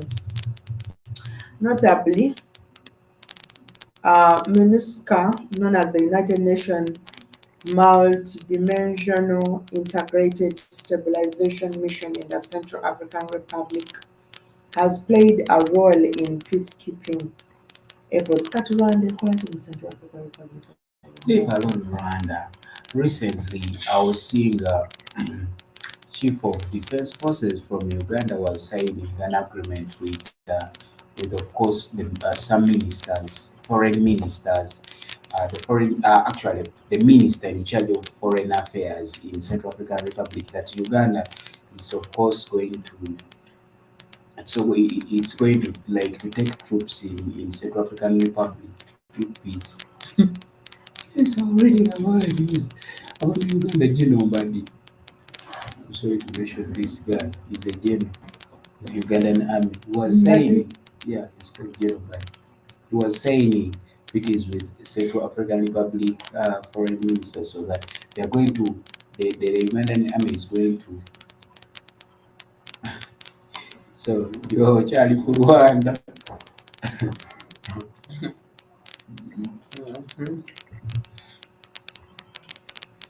But of course, this conflict has resulted in thousands of deaths and displacement of over 1 million people, including more than 4,016,000 refugees who fled to neighboring countries. We know that this civil war began when rebel groups in the country's northeast formed a coalition in 2012 to topple President Francois Bozize, despite efforts to stabilize the situation. The conflict continues to impact the lives of many in the Central African Republic. I don't know. We usually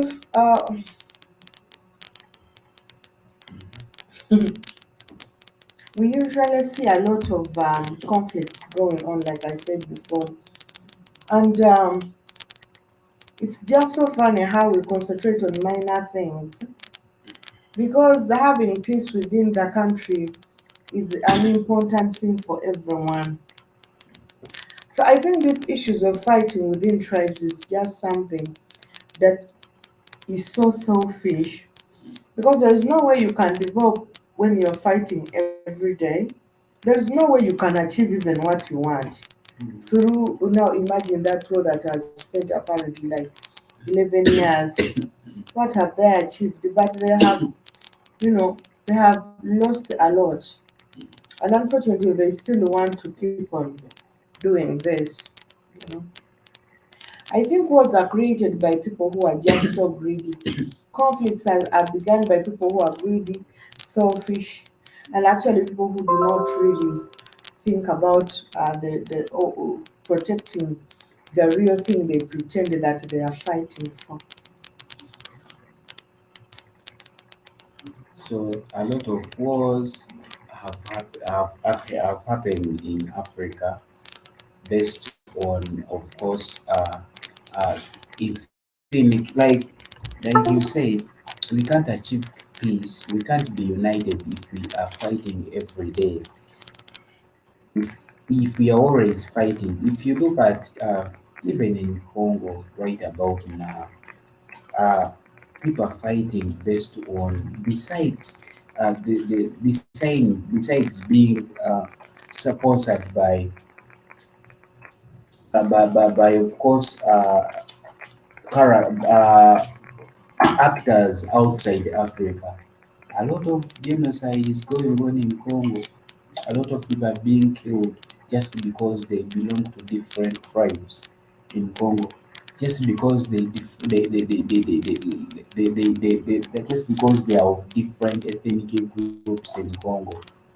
Even other African countries, let it be in Uganda, the thing of tribalism is too much.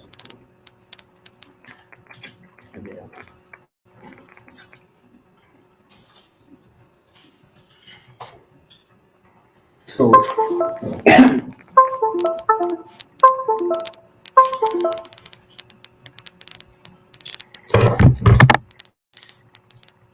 so apparently that is tribalism and how it has impacted in African countries. Uh, when we look at religion in Africa, religious conflicts we have seen a lot of religious conflict in the sub-Saharan Africa that have been on the rise for the actually for decades. So, and they often have a significant impact on the peace and security of Africa as a region. So, we see that weak states, many countries in the sub-Saharan Africa suffer from weak governance and institutions, making them vulnerable to conflict. So these states struggle to provide adequate public services and combat corruption. Spillover effect. We know that religious conflicts often spill over from North Africa and the Middle East. So this can happen directly from countries like Libya or Algeria, or indirectly through the spread of more radical versions of Islam. And the funny thing with the religion is like every day we see new religions. We see new religions coming in every day in Africa. So uh, we have a common trend where 8 out of the 10 active armed conflicts in sub-Saharan Africa have a religious dimension. However, it's essential to recognize that religion is just an aspect of these conflicts.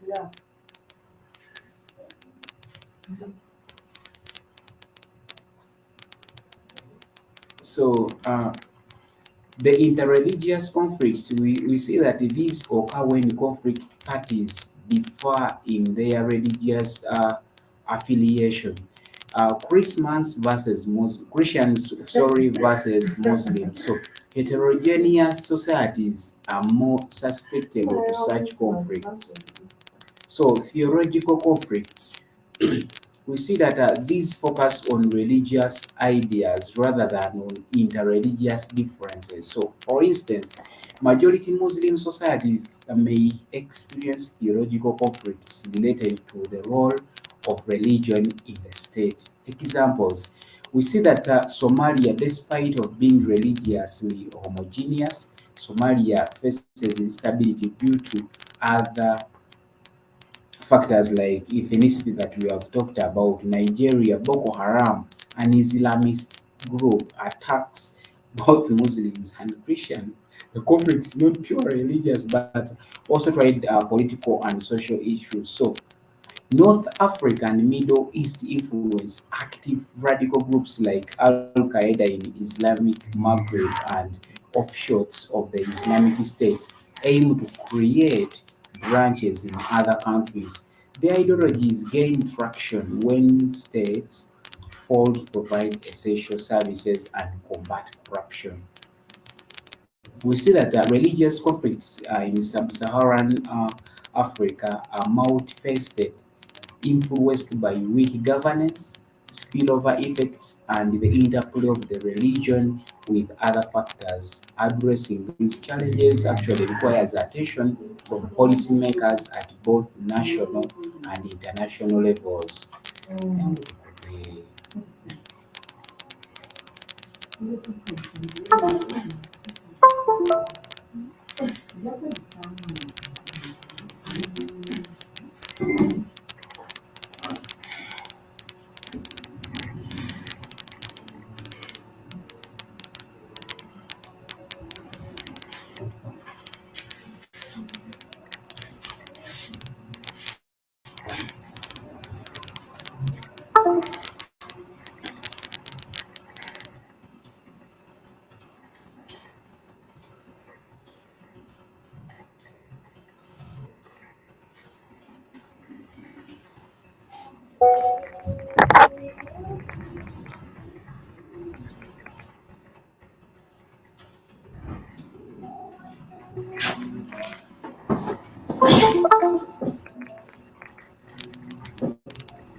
So then the African conflicts are really about more of religion.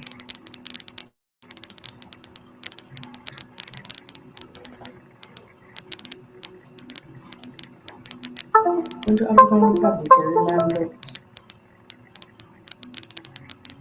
Mhm. It is bordered by Chad, Sudan, Sudan.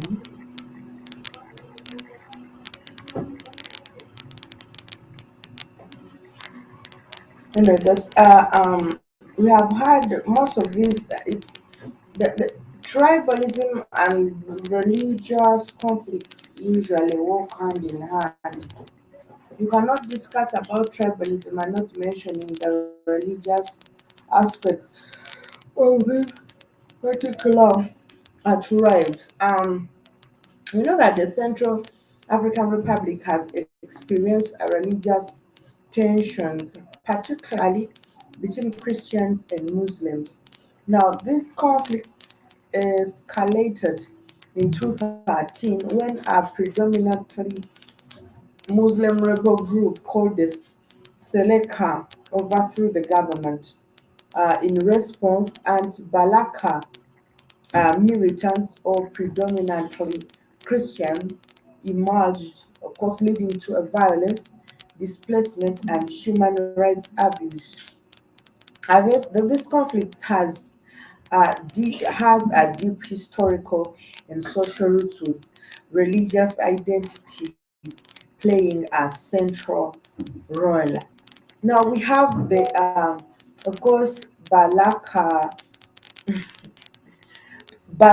being a Catholic military or a Catholic armed force fighting, of course, Seleka, which of course, took over the leadership or the presidency of Central African Republic. By the way, until today, Central African Republic is still at war. Ashima.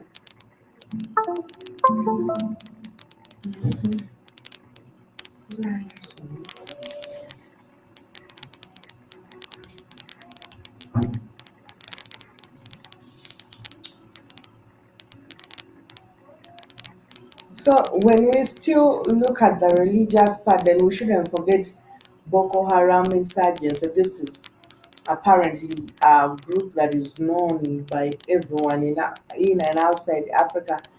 Boko Haram has been known because of its actions. Nigeria has been grappling with the Boko Haram insurgency, which began around 2009. Boko Haram, an Islamist extremist group, seeks to establish an Islamic State in the northern Nigeria. Their attacks have targeted both Muslims and Christians, accusing widespread suffering, displacement, and loss of life. Now, the conflict has religious, ethnic, and political dimensions. So, Boko Haram has some religious, ethnic, and political dimensions in its agenda as Boko Haram. I remember a lot of people were complaining that Boko Haram is still, of course, supported by the same government and all that because they were Muslim leaders at that time. and claiming that Nigeria, the government of Nigeria, being of course led by Muslims of late, the citizens feel like Nigeria army has the power to end Boko Haram, but it is not doing it because it is important that Boko Haram remains in existence for their jihadi, for their religious reasons. Anyway, now the Boko Haram insurgents began, of course, on July 29, when the military Islamists and jihadist rebel group Boko Haram started an armed rebellion against the government of Nigeria. Now, the conflict is taking place within the context of long-standing issues of religious violence between Nigeria's Muslims and Christian community, and the insurgents' ultimate aim is to establish an Islamic state in the region. Ani adomkulembeza mtu nani? Moja. Boko Haram. Boko Haram's initial uprising failed, and its leader, Mohammed Yusuf, was killed by the Nigerian government. Of course, he began the group in the year 2002 while a view of opposing Western education with his followers. The movement consequently fractured into autonomous groups and started an insurgency. The rebel commander Abubakar Shakau managed to achieve a kind of primacy among the insurgents. Uh, it challenged, though challenged by internal rivals such as Abu Usman al-Santan's Saladi, of course, conservative function and the Asaru function. Shakau became the insurgency de facto leader and mostly kept the different Boko Haram factions from fighting each other, instead focusing on overthrowing the Nigerian government. Supported by other jihadist organizations, including Al Qaeda and Al Shabaab, Shakau's tactics were marked by extreme brutality and explicit targeting of civilians. After years of fighting, the insurgents became increasingly aggressive and began to seize large areas in the northeastern Nigeria. The violence escalated dramatically in 2014 with 10,849 deaths, while Boko Haram drastically expanded its territories. And now, at that same time, the insurgency spread to neighboring Cameroon, Chad, Mali, and Niger, thus becoming a major regional conflict in sub-Saharan Africa. Now, meanwhile, Sekau attempted to improve his international standing among jihadists by firstly aligning with the Islamic State of Iraq and the Levant in March 2015, with Boko Haram becoming the Islamic State's West Africa province. These insurgents were driven back during the 2015 West African offensive by Nigeria-led coalition of Africa and West countries, forcing the Islamic to retreat into Sambisa forest. And because at the and of course Sambisa, they were basing at Lake Chad. Hmm. Now the discontent about various issues consequently grew among Boko Haram dis- dissidents, and the movement allied themselves with the Central Command and challenged Shekau's leadership, resulting in a violent split of the insurgents. Since then, Shekau and his group are generally referred to as the Boko Haram, whereas the dissidents continued to operate as ISWAP under Abu Musab al-Bamawi. The two factions consequently fought against each other while waging insurgencies against the local governments. After a period of reversals, Boko Haram and ISWAP launched new offensive in 2018 and 2019, again growing in strength.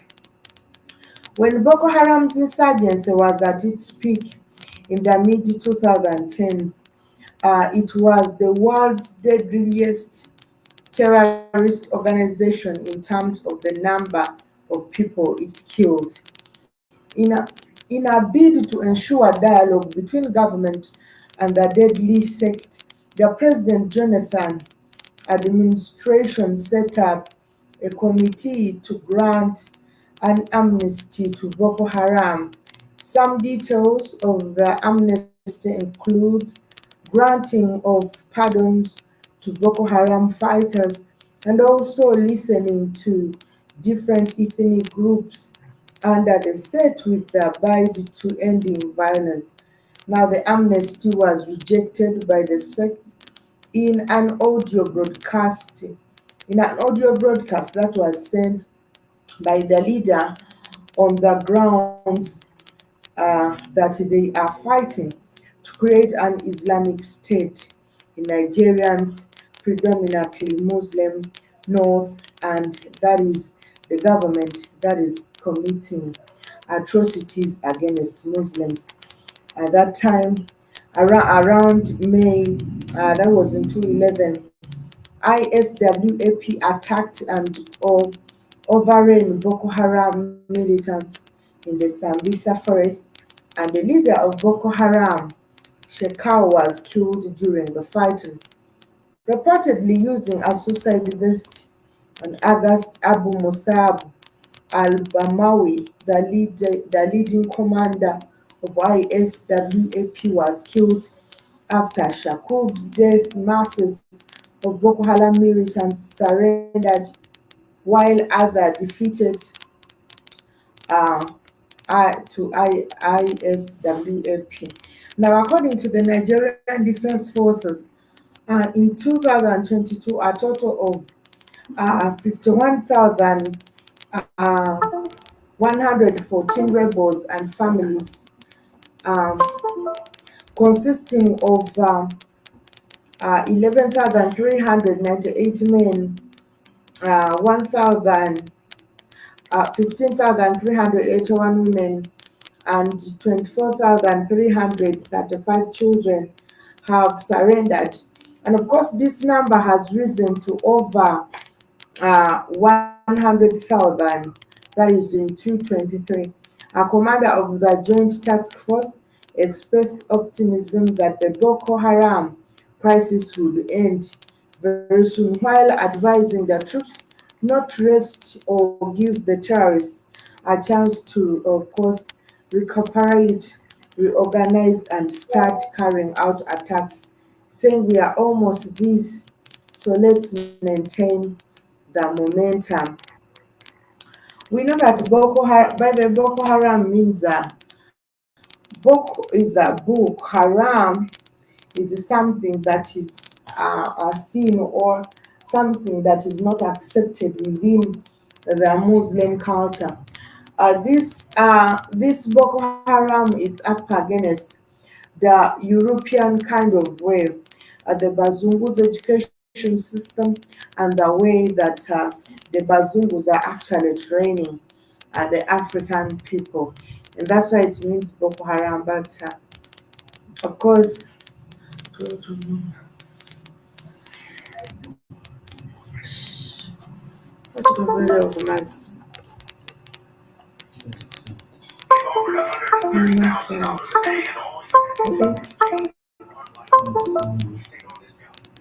Mara with that way, mother probably program is here.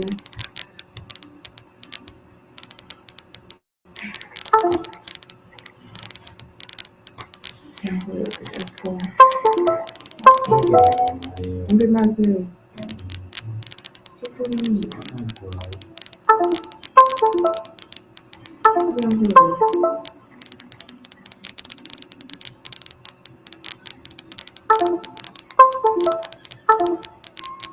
kuja ngondo wakati tuwede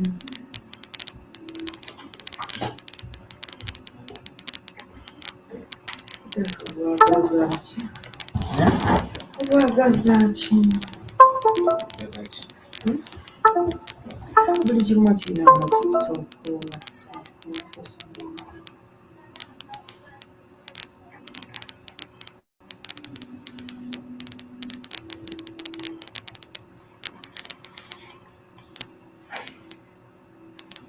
Britain amalgamated both the Northern and the Southern Protectorate in 1914, about a decade after the defeat of the Sokoto Caliphate and other Islamic states by the British, which were to constitute much of the northern Nigeria. Sir Frederick Lugard assumed office as a governor of both protectorates, of course, uh, in 1912. But we know that the reason why we see Boko Haram having a huge connection with most of the Muslim leading countries in the world is that they felt that most of the Nigerians actually behaving mostly like the British people who were actually Christians, and they felt like their Islamic culture is not practiced staunchly in Nigeria.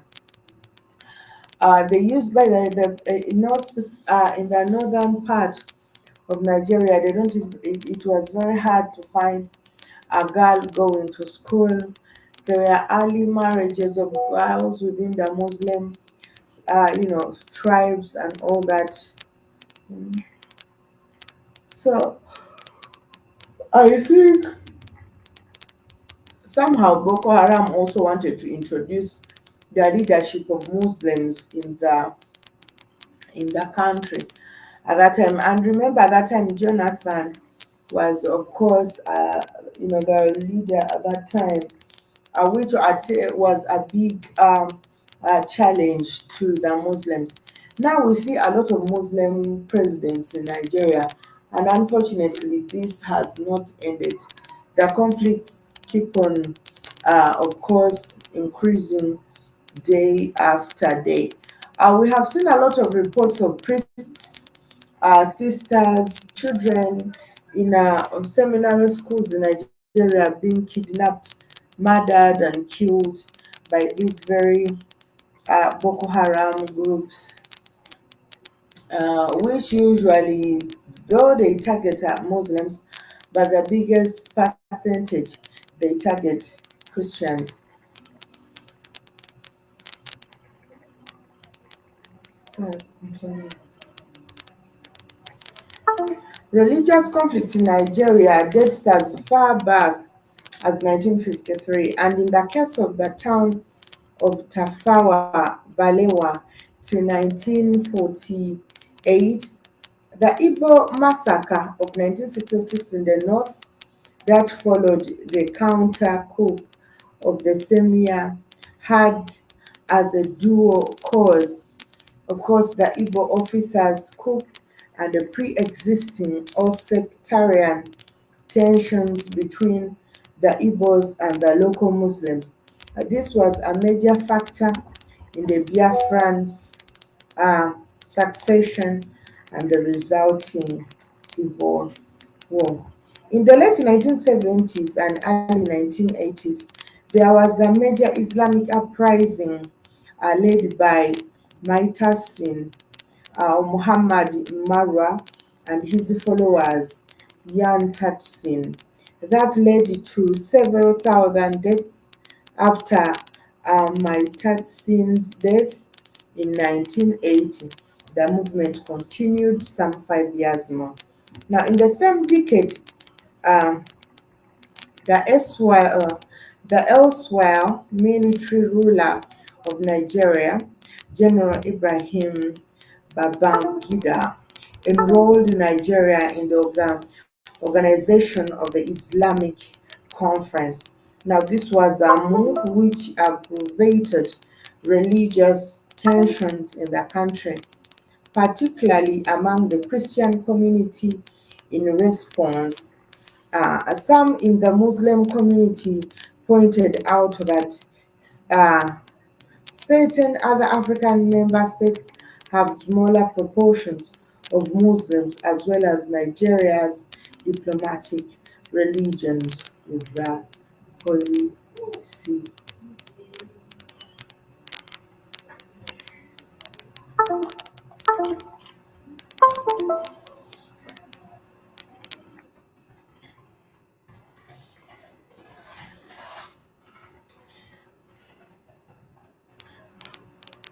Now, since the return of democracy to Nigeria in 1996, Sharia has been instituted as a main body of civil and criminal law in nine Muslim majority and in some parts of three Muslim plurality states, which then Zamfara State Governor Ahmed Rufai Sani began push for the institution of Sharia at the state level of government. This was followed by controversy as to the would-be legal status of the non-Muslims in the Sharia system. As part of Muslim Christian not, as part of Muslim Christian riots soon emerged in the primarily Islamic northern states of Nigeria. A variety of Muslim groups and population exists who favor the nationwide introduction of Sharia law. The dominance of these populations have been at least partially upheld by the Nigerian federal government in 12 states. Firstly, in Zamfara state in 1999, the implementation has been widely attributed as being due to the insisting of Zamfara State Governor Ahmed Rufai Sani. The death sentence of Amina Lawa and Safia Hussain attracted international attention to what many saw as the harsh regime of these laws. These sentences were later overturned. The first execution was carried out in 2012.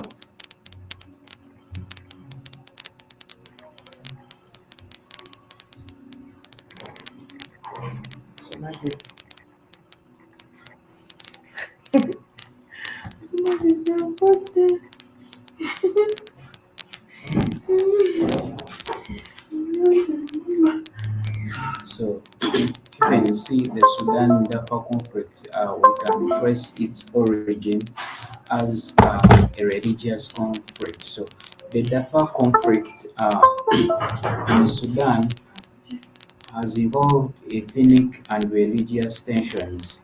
Arab militants backed by Sudanese government have been targeted non-Arab ethnic groups, resulting in violence. I don't know, in the Korea, brown, complain, and this in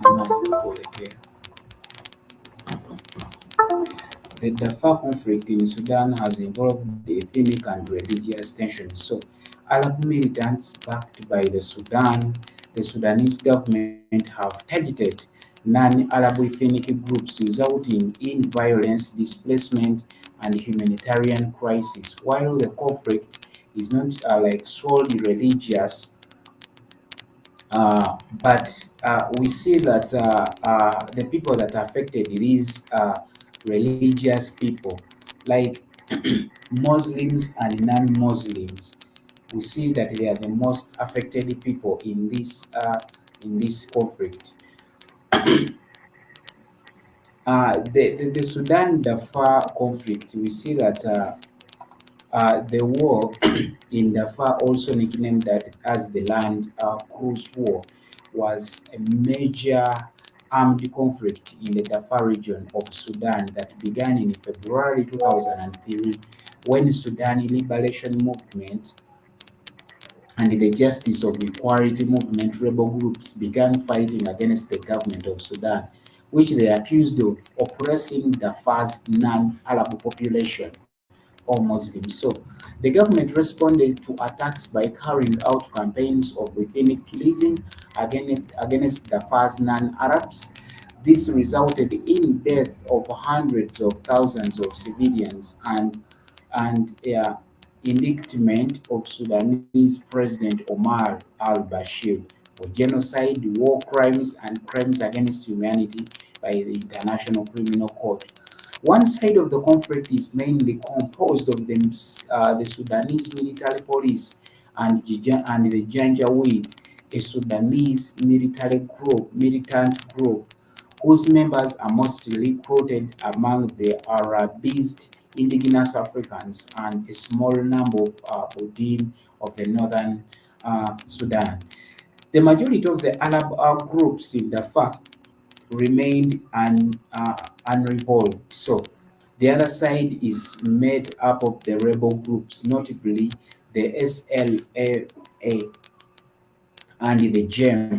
So recruited primarily from the non-Arab Muslim uh, ethnic groups. The African Union and the United Nations also have a joint peacekeeping mission in the region named as the UNAMID. So, although the Sudanese government publicly denied that it supported the Janjaweed, evidence supports claims that it provided financial assistance and weapons and coordinated joint attacks mainly against the civilians, the non-Muslim civilians. So estimates of number of human casualties range up to several hundred thousand dead and either combat or starvation or disease. Mass displacements and coercive migrations forced millions into refugee camps across the border, creating humanitarian crisis. U.S. Secretary of State Colin Powell described the situation as a genocide or acts of genocide. So, the Sudanese government and the GEM signed the ceasefire agreement in February 2010, while a tentative agreement to pursue peace. The GEM has been most to gain from the talks and could see semi-autonomy much like South Sudan. However, talks were disrupted by accusations that the Sudanese army launched raids and airstrikes against the villages, violating the Toru Agreement. The GEM, the largest rebel group in Darfur, vowed to boycott negotiations. So, in August 2019, a draft constitutional declaration signed by military and civilian representatives during the Sudanese revolution requires that peace process leading to peace agreement be made in Darfur and other regions of armed conflict in Sudan within the first 6 months of course, transition period of democratic civilian government. A comprehensive peace agreement was signed in August 2020 between the Sudanese authorities and several rebel factions to end armed hostilities. Uh, we see that the real origin of this Darfur conflict, we see that Arabic for the home of the Far was not traditional part of the state organized along the Upper Nile Valley, but instead organized as an independent sultanate in the 14th century, owing to the migration of the Banu Halal Hilal tribe in the 11th century. So the peoples of the Nile Valley became heavily Arabicized, while the hinterlands remained closer to native Sudanese cultures. It was the first annexed to Egyptian Sudan in 1875 and then surrendered by the governor Stalin Pasha to the Mahdist state in 1883. Following the Anglo-Egyptian victory in Mahdist War, Sultan Ali Jinnah was reinstated as a British client before being disposed in 1916 expedition after he began supporting the Ottoman Empire. Amid the First World War, subsequently Darfur remained a part of the Anglo-Egyptian Sudan and the Independent Republic of Sudan. Therefore, there are several different explanations for the origins of the conflict in Darfur that started in 2000 and that started in 2003. One explanation involves land disputes between the semi-nomadic livestock herders and those who practice sedentary agriculture. Water access has also been identified as the major source, but all these are just suspicions. So allegations of apartheid in the early 1991, non-Arab of the Jahawa tribe of Sudan attested that they were victims of an intensifying Arab apartheid campaign. So, segregating Arabs and non-Arab Sudanese Arabs who controlled the government were widely referred as practicing apartheid against the Sudanese non-Arab citizens. So the government was accused of deeply manipulating Arab solidarity to carry out policies of apartheid and ethnic cleansing. So this is how this war began. The Darfur War happened in Sudan and how it affected people. Thousands, hundreds, and thousands of people were killed in this. We see all this rotating around tribal or ethnic conflicts to religious conflicts. Normally, religious conflicts move around with ethnic conflicts because they move together, they have the same aim just to separate Africans to fight on different parties. So in March 2003, the rebels seized a garrison town of the Tyne along the Canadian border, seizing large quantities of supplies and arms. Despite a threat by President Omar al-Bashir to unleash the army, the military had little in reserve. So the army was already deployed in both the south, where the Second Sudanese Civil War was drawing to an end, and the east, where rebels sponsored the Eritrea were threatening a newly constructed pipeline from the central outfields to Port Sudan.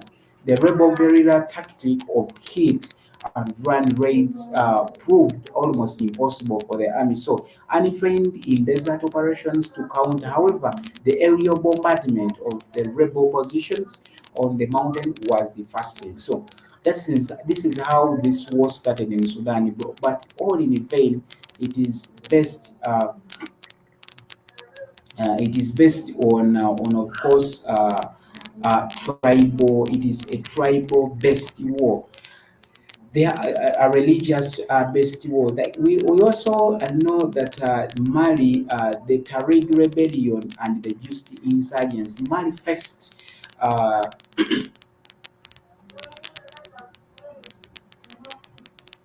we know that Mali faced the Tuareg rebellion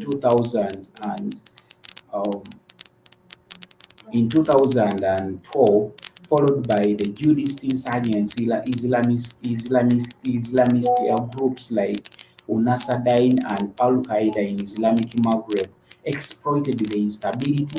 They sought to impose more strict interpretation of the Islamic law and crashed within the land forces. So the conflict involves so much of the religious, ethnic, and territorial uh, dimensions.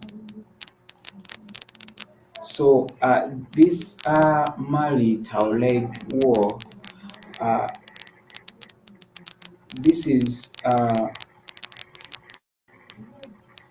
this is a war actually that brought tension on African soil.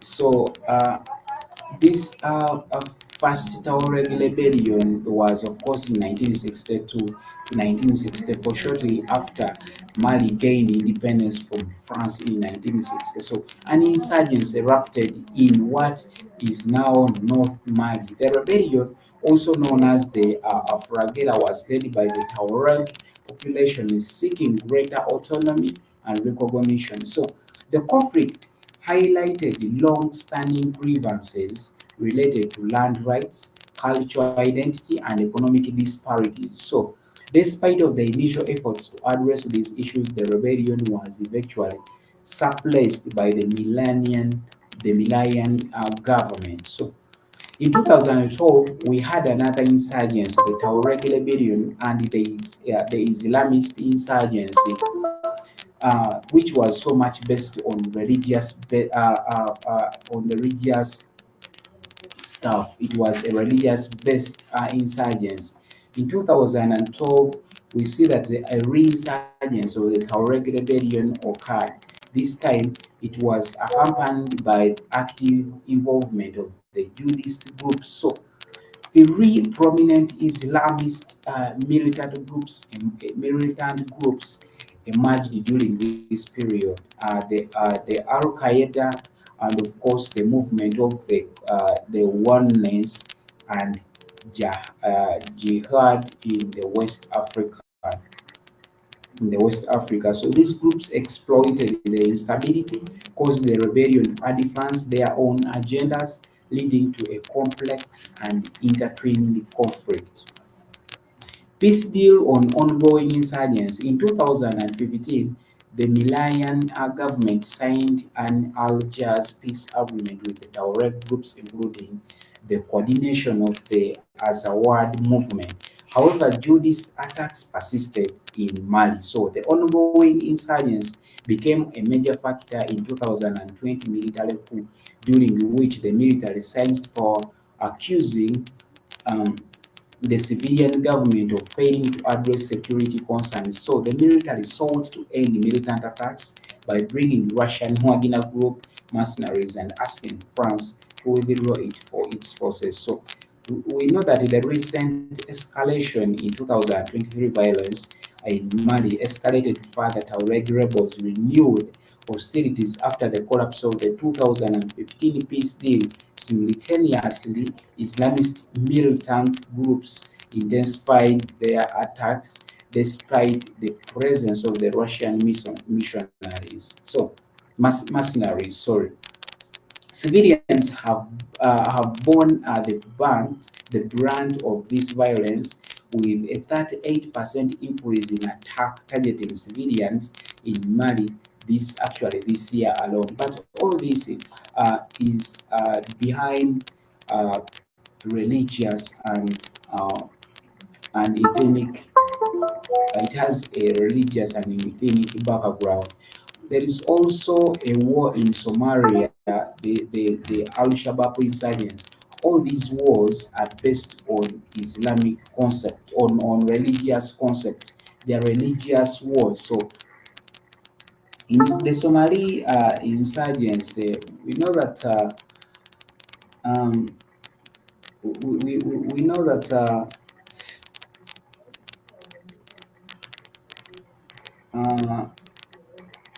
we know very well when we talk about the Somali insurgents or the Al Shabaab militant group.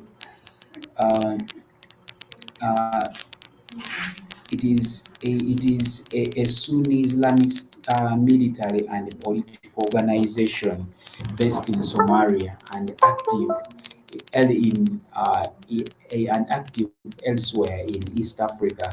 This is an Islamic related militant group that cuts across all East African countries. So it is actively it is actively involved in the ongoing Somali civil war, and incorporates elements of Somali nationalism into its Islamist cause. So allegiant to the militant pan-Islamist organization of course Al Qaeda since 2012. So it has also been suspected for forging ties between the Al Qaeda in the Islamic Maghreb and the Al Qaeda in the peninsula. So in the Arabian Peninsula, formed in the mid 2000s as part of the Islamic Court Union, the Al Shabaab came to prominence during the 2006-2009 Somali War, during which it presented itself as a vehicle for a long waging of armed resistance against the occupying Ethiopian army. In subsequent years, it gained popular support from Somalis and became a dominant force in South and Central Somalia, defending large swaths of territory by fighting against the African Union mission to Somalia and the Federation Government of Somalia, as well as the later transitional procedure. Al Qaeda gained international prominence due to its recruitment of foreign fighters, including fighters who are from Western countries including the United States, the United Kingdom, and the United Arab Emirates, have designated it as a terrorist organization, and United States has militarily intervened in order to fight against the Al-Shabaab group in Somalia. So between 2011 and 2013, a coalition which is mostly consisted of the East African forces led by Somali government wrested uh, a significant amount of territory from Al-Shabaab, including the capital city of Mogadishu during the same period. The group was, of course, plagued by the international conflicts over the leadership and ideological direction, which intensified when, in February 2012, Al-Shabaab leadership pledged allegiance to the Al-Qaeda. It suffered further military losses in 2014 as a result of Operation Indian Ocean and killing of its Emir Hamid Abid uh, Gwandane in an American drone strike, as well as the killing of other leaders for several years. Thereafter, Al-Shabaab retreated from the major cities, but it remained influential in many rural areas. So, and it, of course, patronized the guerrilla and terror attacks over territorial accusations. So, it is responsible for many fatality attacks, such as the 2013 Westgate shopping mall attack and the October 2017 Mogadishu bombing. Apart from its activities in Somalia, the group also operates in other East African countries. These are the Al Shabaab group. So, this is a religious based group. Extending its insurgency to Kenya border region and carrying out incursion into into Ethiopia in the late July 2022. So, attendant to its recent resurgence, it was estimated to have increased its combat strength between 7,000 to 1,000 to 12,000 fighters in February 2022. So, where did this where did this Al Shabaab group originate? Although it is understood to have originated as a youth militant group within the military wing of the Islamic Courts Union. This is a Islamic related group, armed group. So, an umbrella group which provided a de facto governance in much of the Somalia until the country was invaded by Ethiopia in December 2006. In 2007, Al Shabaab established itself as an independent actor, gaining prominence as a vehicle of armed resistance against the Ethiopian military occupation. Many of its early leaders and members previously belonged not only to the Islamic Courts Union but also to the older uh, Islamia group founded on the terms of Salafism and opposition to Islamism. Many early Al-Shabaab leaders had also been trained in Afghanistan and Syria, and these are Islamic State countries. So, according to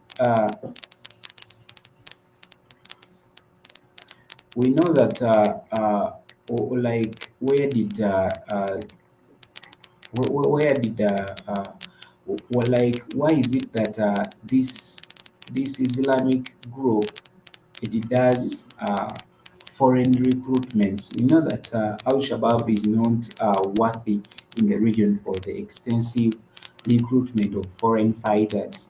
These foreign recruits include members of the Somali diaspora, ethnic Somali overseas, so citizens of the East African countries and citizens of the countries further free, further afraid, including the Middle East and the West. So non-Somali fighters have occasionally or stretched high-profile Al-Shabaab attacks, notably in 2010 Kampala bombing and 2019 the complex building attack in Nairobi. However, the great importance to Al-Shabaab are the combat experience and specialized skill in some unusual way.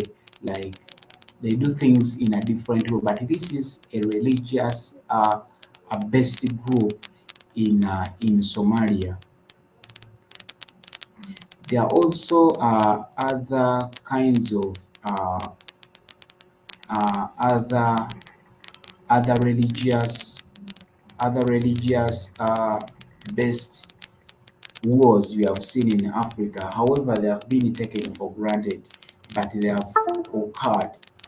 The DRC has witnessed various conflicts, including uh, those involving religious dimensions. So, um, armed groups like the Allied Democratic Forces, the ADF, this is a rebel group that is named to be a Ugandan rebel, like it's fighting Ugandan government, have carried out attacks often motivated by extremist ideologies. The conflict intersects with ethical and socio-related tensions, but it is so much centered with the religious differences. There are also other countries that are, of course, going through this kind of religious wars in Africa, like Algeria, Djibouti, Tunisia, Mauritania, have also actually faced religious freedom violations and conflicts, either due to authoritarian governments or Islamic extremism.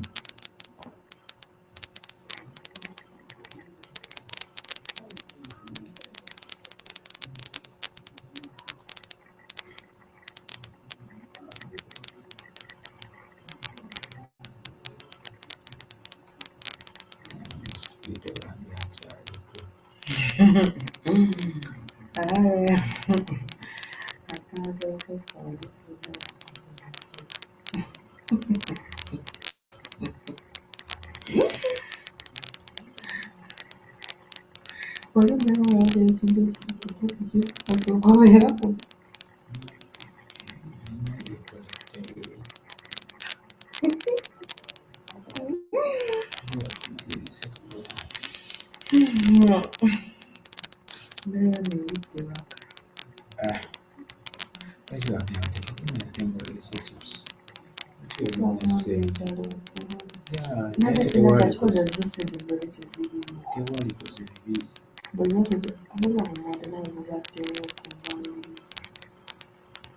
Zikusi.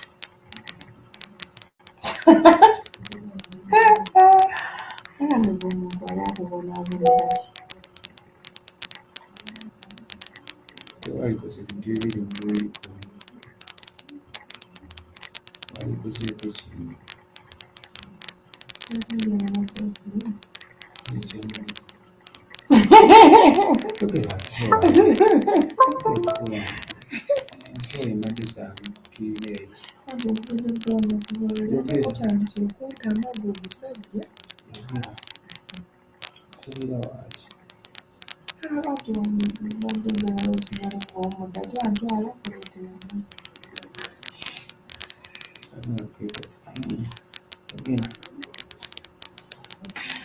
We've been having these religious wars for a very long time. Do you remember the Lord Resistance yali led by Con LRA? No, so it shifted to Central African Republic. Ezo kyabako naliwulirako oba olikyogeza.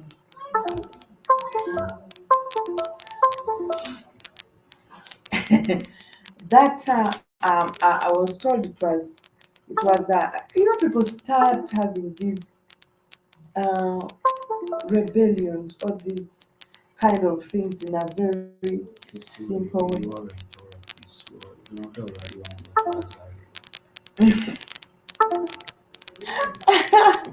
Like they used to tell us like there is time when time reached actually we even failed to go to school. They were like the rebels that were within the area. I remember And massacre. They were running. they told us that the rebels are within. So I think we spent like 3 days not going at school. It was towards the end of term, but we had not done the end of term exams. I remember I remember like 2006 there, 2006, 2007. I don't remember that as well. But that Coney War, it hit a lot of the northern part, and they say it was begun by a woman. Ate omukazi yali mulongo. Even Kony himself, Muganda. even Kony himself, he was like He was a Catholic. he was a Catholic or Protestant. Catholic. Yali ambu aweereza ne mu church. Yes. We was little these little boys that used to like The altar boys. serve altar servers like that Kony guy. And kati sister we. Naye omukazi yali mulongo ate naye ati tunyanyama Museveni. Kabila. Waliwo erinnya but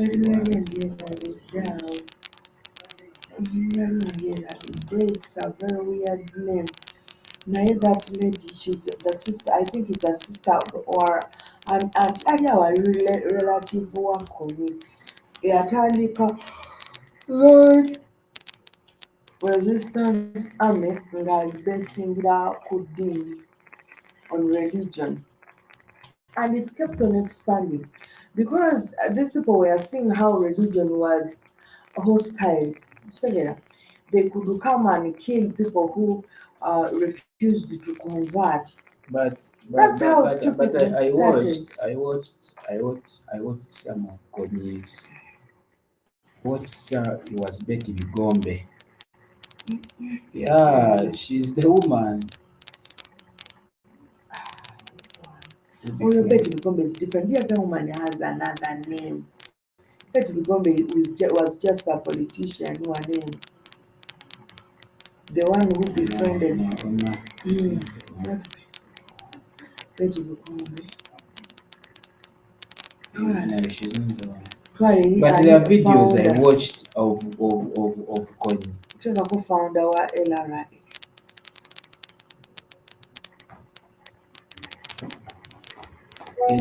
There is a lady. I mean, there are videos I watched of Kony, and Kony was denying about all those things that happened during the. Yali abyegana. No, he was saying that the government is the one that is supporting that is doing that. It's not him. There is a video I watched of that guy. But that war, Ojira, The history of that even began before Museveni. But how can the government be supporting? Ate byatandika mu biseera by'obote.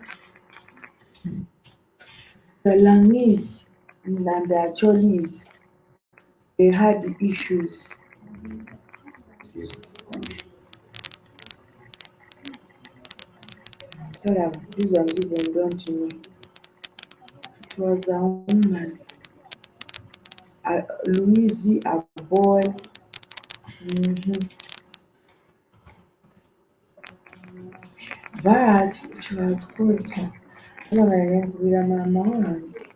Omukozi omumanyi nange. You also know about the woman. Kati olaba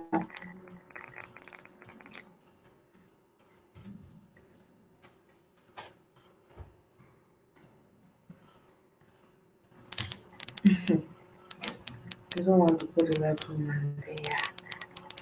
Lakwena. Mm. She was called Lakwena. You put in Lakwena. Put in Lakwena.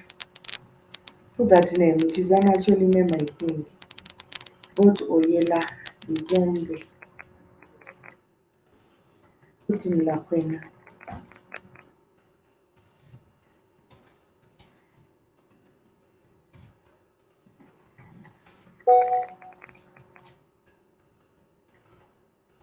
There. You see.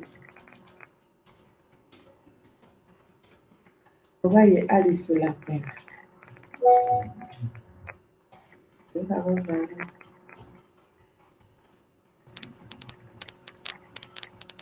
Who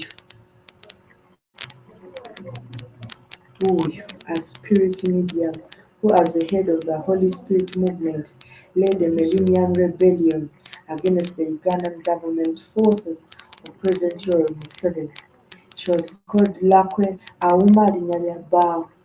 Alice Auma Akwena. Eh, Nakugufika in Uganda. that is the woman. That is the woman. They were Anglicans, one man. A war against forced witchcraft and posed a significant threat to the government of President.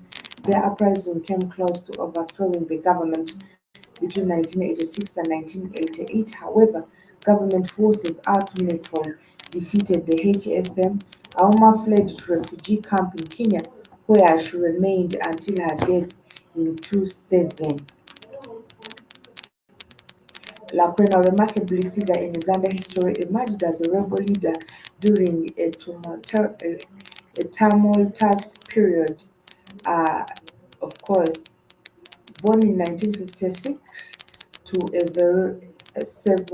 Severino Lukoya and Abarina Aya in Bungatira sub-county Gulu district.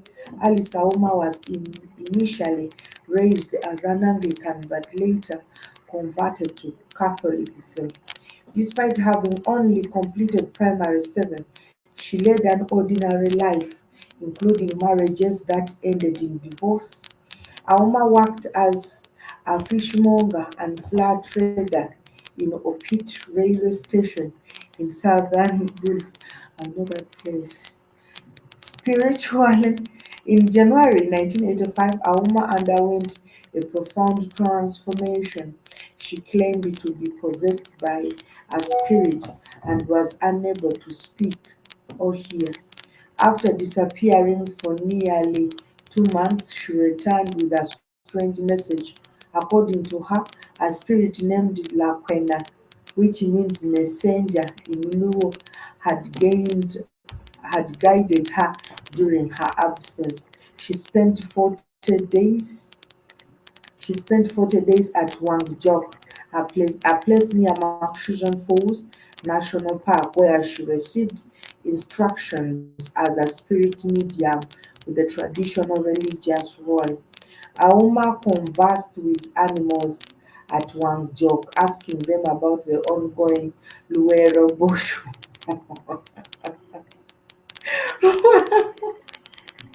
Bushwa in Uganda, the animals denied responsibility for the bloodshed, revealing their wounds as evidence.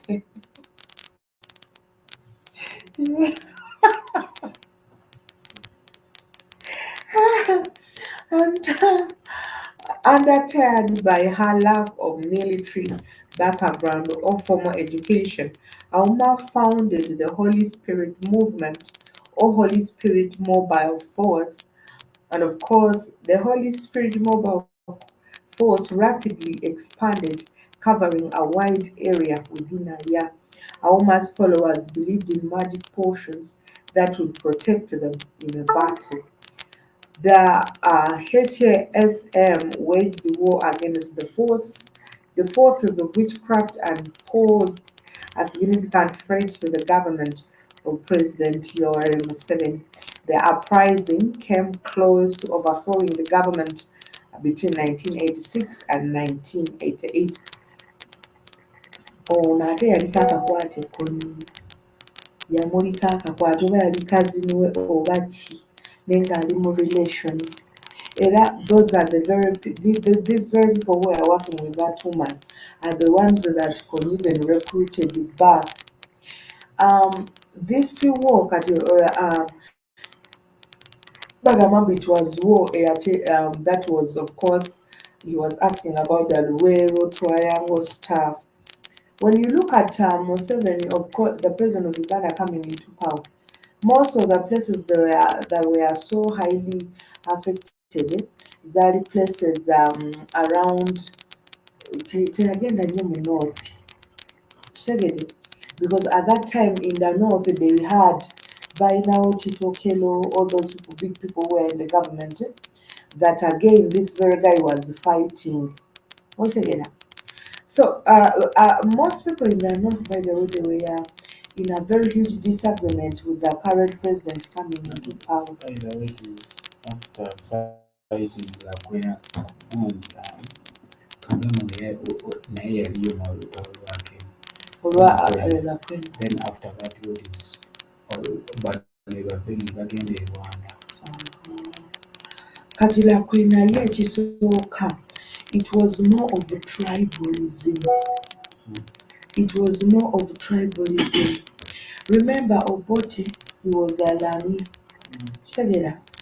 Now Obote was a Lami, but Alamis and Acholis, they are a little bit similar. They are only separated by a river. Segera. But their culture, whatever, even when I naturally speaks Alami, yes. And the separation are only also have got a lot to do with their tribal differences, the conflicts. It's like when you're saying the Banyoro Batoro, it's like when you're saying, but when they're apparently the same. When this woman came into when she started this all religious issue, and ekintu ekisinga okwewuunyisa yatulugunya nnyo abantu, which does not make sense to me. Also, and the same thing with the Konyi. When Konyi was when Konyi also came into power, and he was claiming he's fighting. For my think, these people were killed by the people who were fighting because of, so that to get support from the people. I guess Because the one thing I saw and have seen with my eyes. I don't know much about Lakwena. Who will say I try to tell you? I don't know much about Lakwena because I wasn't born yet. So I'm not going to say the ones I'm saying are the stories elders speak. But I remember I've ever went to the northern part of Uganda, basically in Gulu. You find the people about China. This was the first time, as we were studying in school, they were saying that ears help the head to balance. I just said, how can it? I saw someone who had no one side of the ear. And at times when you see that person, you think they are bending their head like this. But the truth is their head is upright. But because one ear is not there, you feel like their head is not balanced. I saw people who have lips that had holes connecting from here to here. Nga babateekamu kufulu. Okitegera? Abantu abatalina magulu. people who have no hands. And these are the people about testifying around about doing in. Kati, how did what was the difference? The kati nga bw'oyinza nti bano baganda namasaka bano baganda nga mwemenyeemu kitegera, but when you are all of the same tribe, now that was the issue that was happening, and that's why that war lasted for a very long time, because those people felt like they are related. At times you would come, they would tell you the rebels are here, and the people would come to fight the rebels, or the soldiers, and only to reach when you cannot see any rebel around. Naye nga abarebel beekwese mu bantu ba bulijjo bennyini, ne bayingira amayumba ne basirikira eyo. You ask someone, the people tell you we have not seen anyone. Oba ogenda kuba firing over. So that is how hard that war was. I think that this whole thing, it still ends to one, terrible story, historical story. But anyway, when you come to all these religious tribal wars, all their conclusions are very, unfortunate and ununderstandable. Anyway, thank you so much, guys, for watching and supporting Black Hot Fire Network. It has been me, Africa Maria, with my colleague. Yeah, thank you for being around. General Mosquito, Kel Williams, Jibby Jabba, and the Silent Majorities. See you tomorrow and have a blessed night.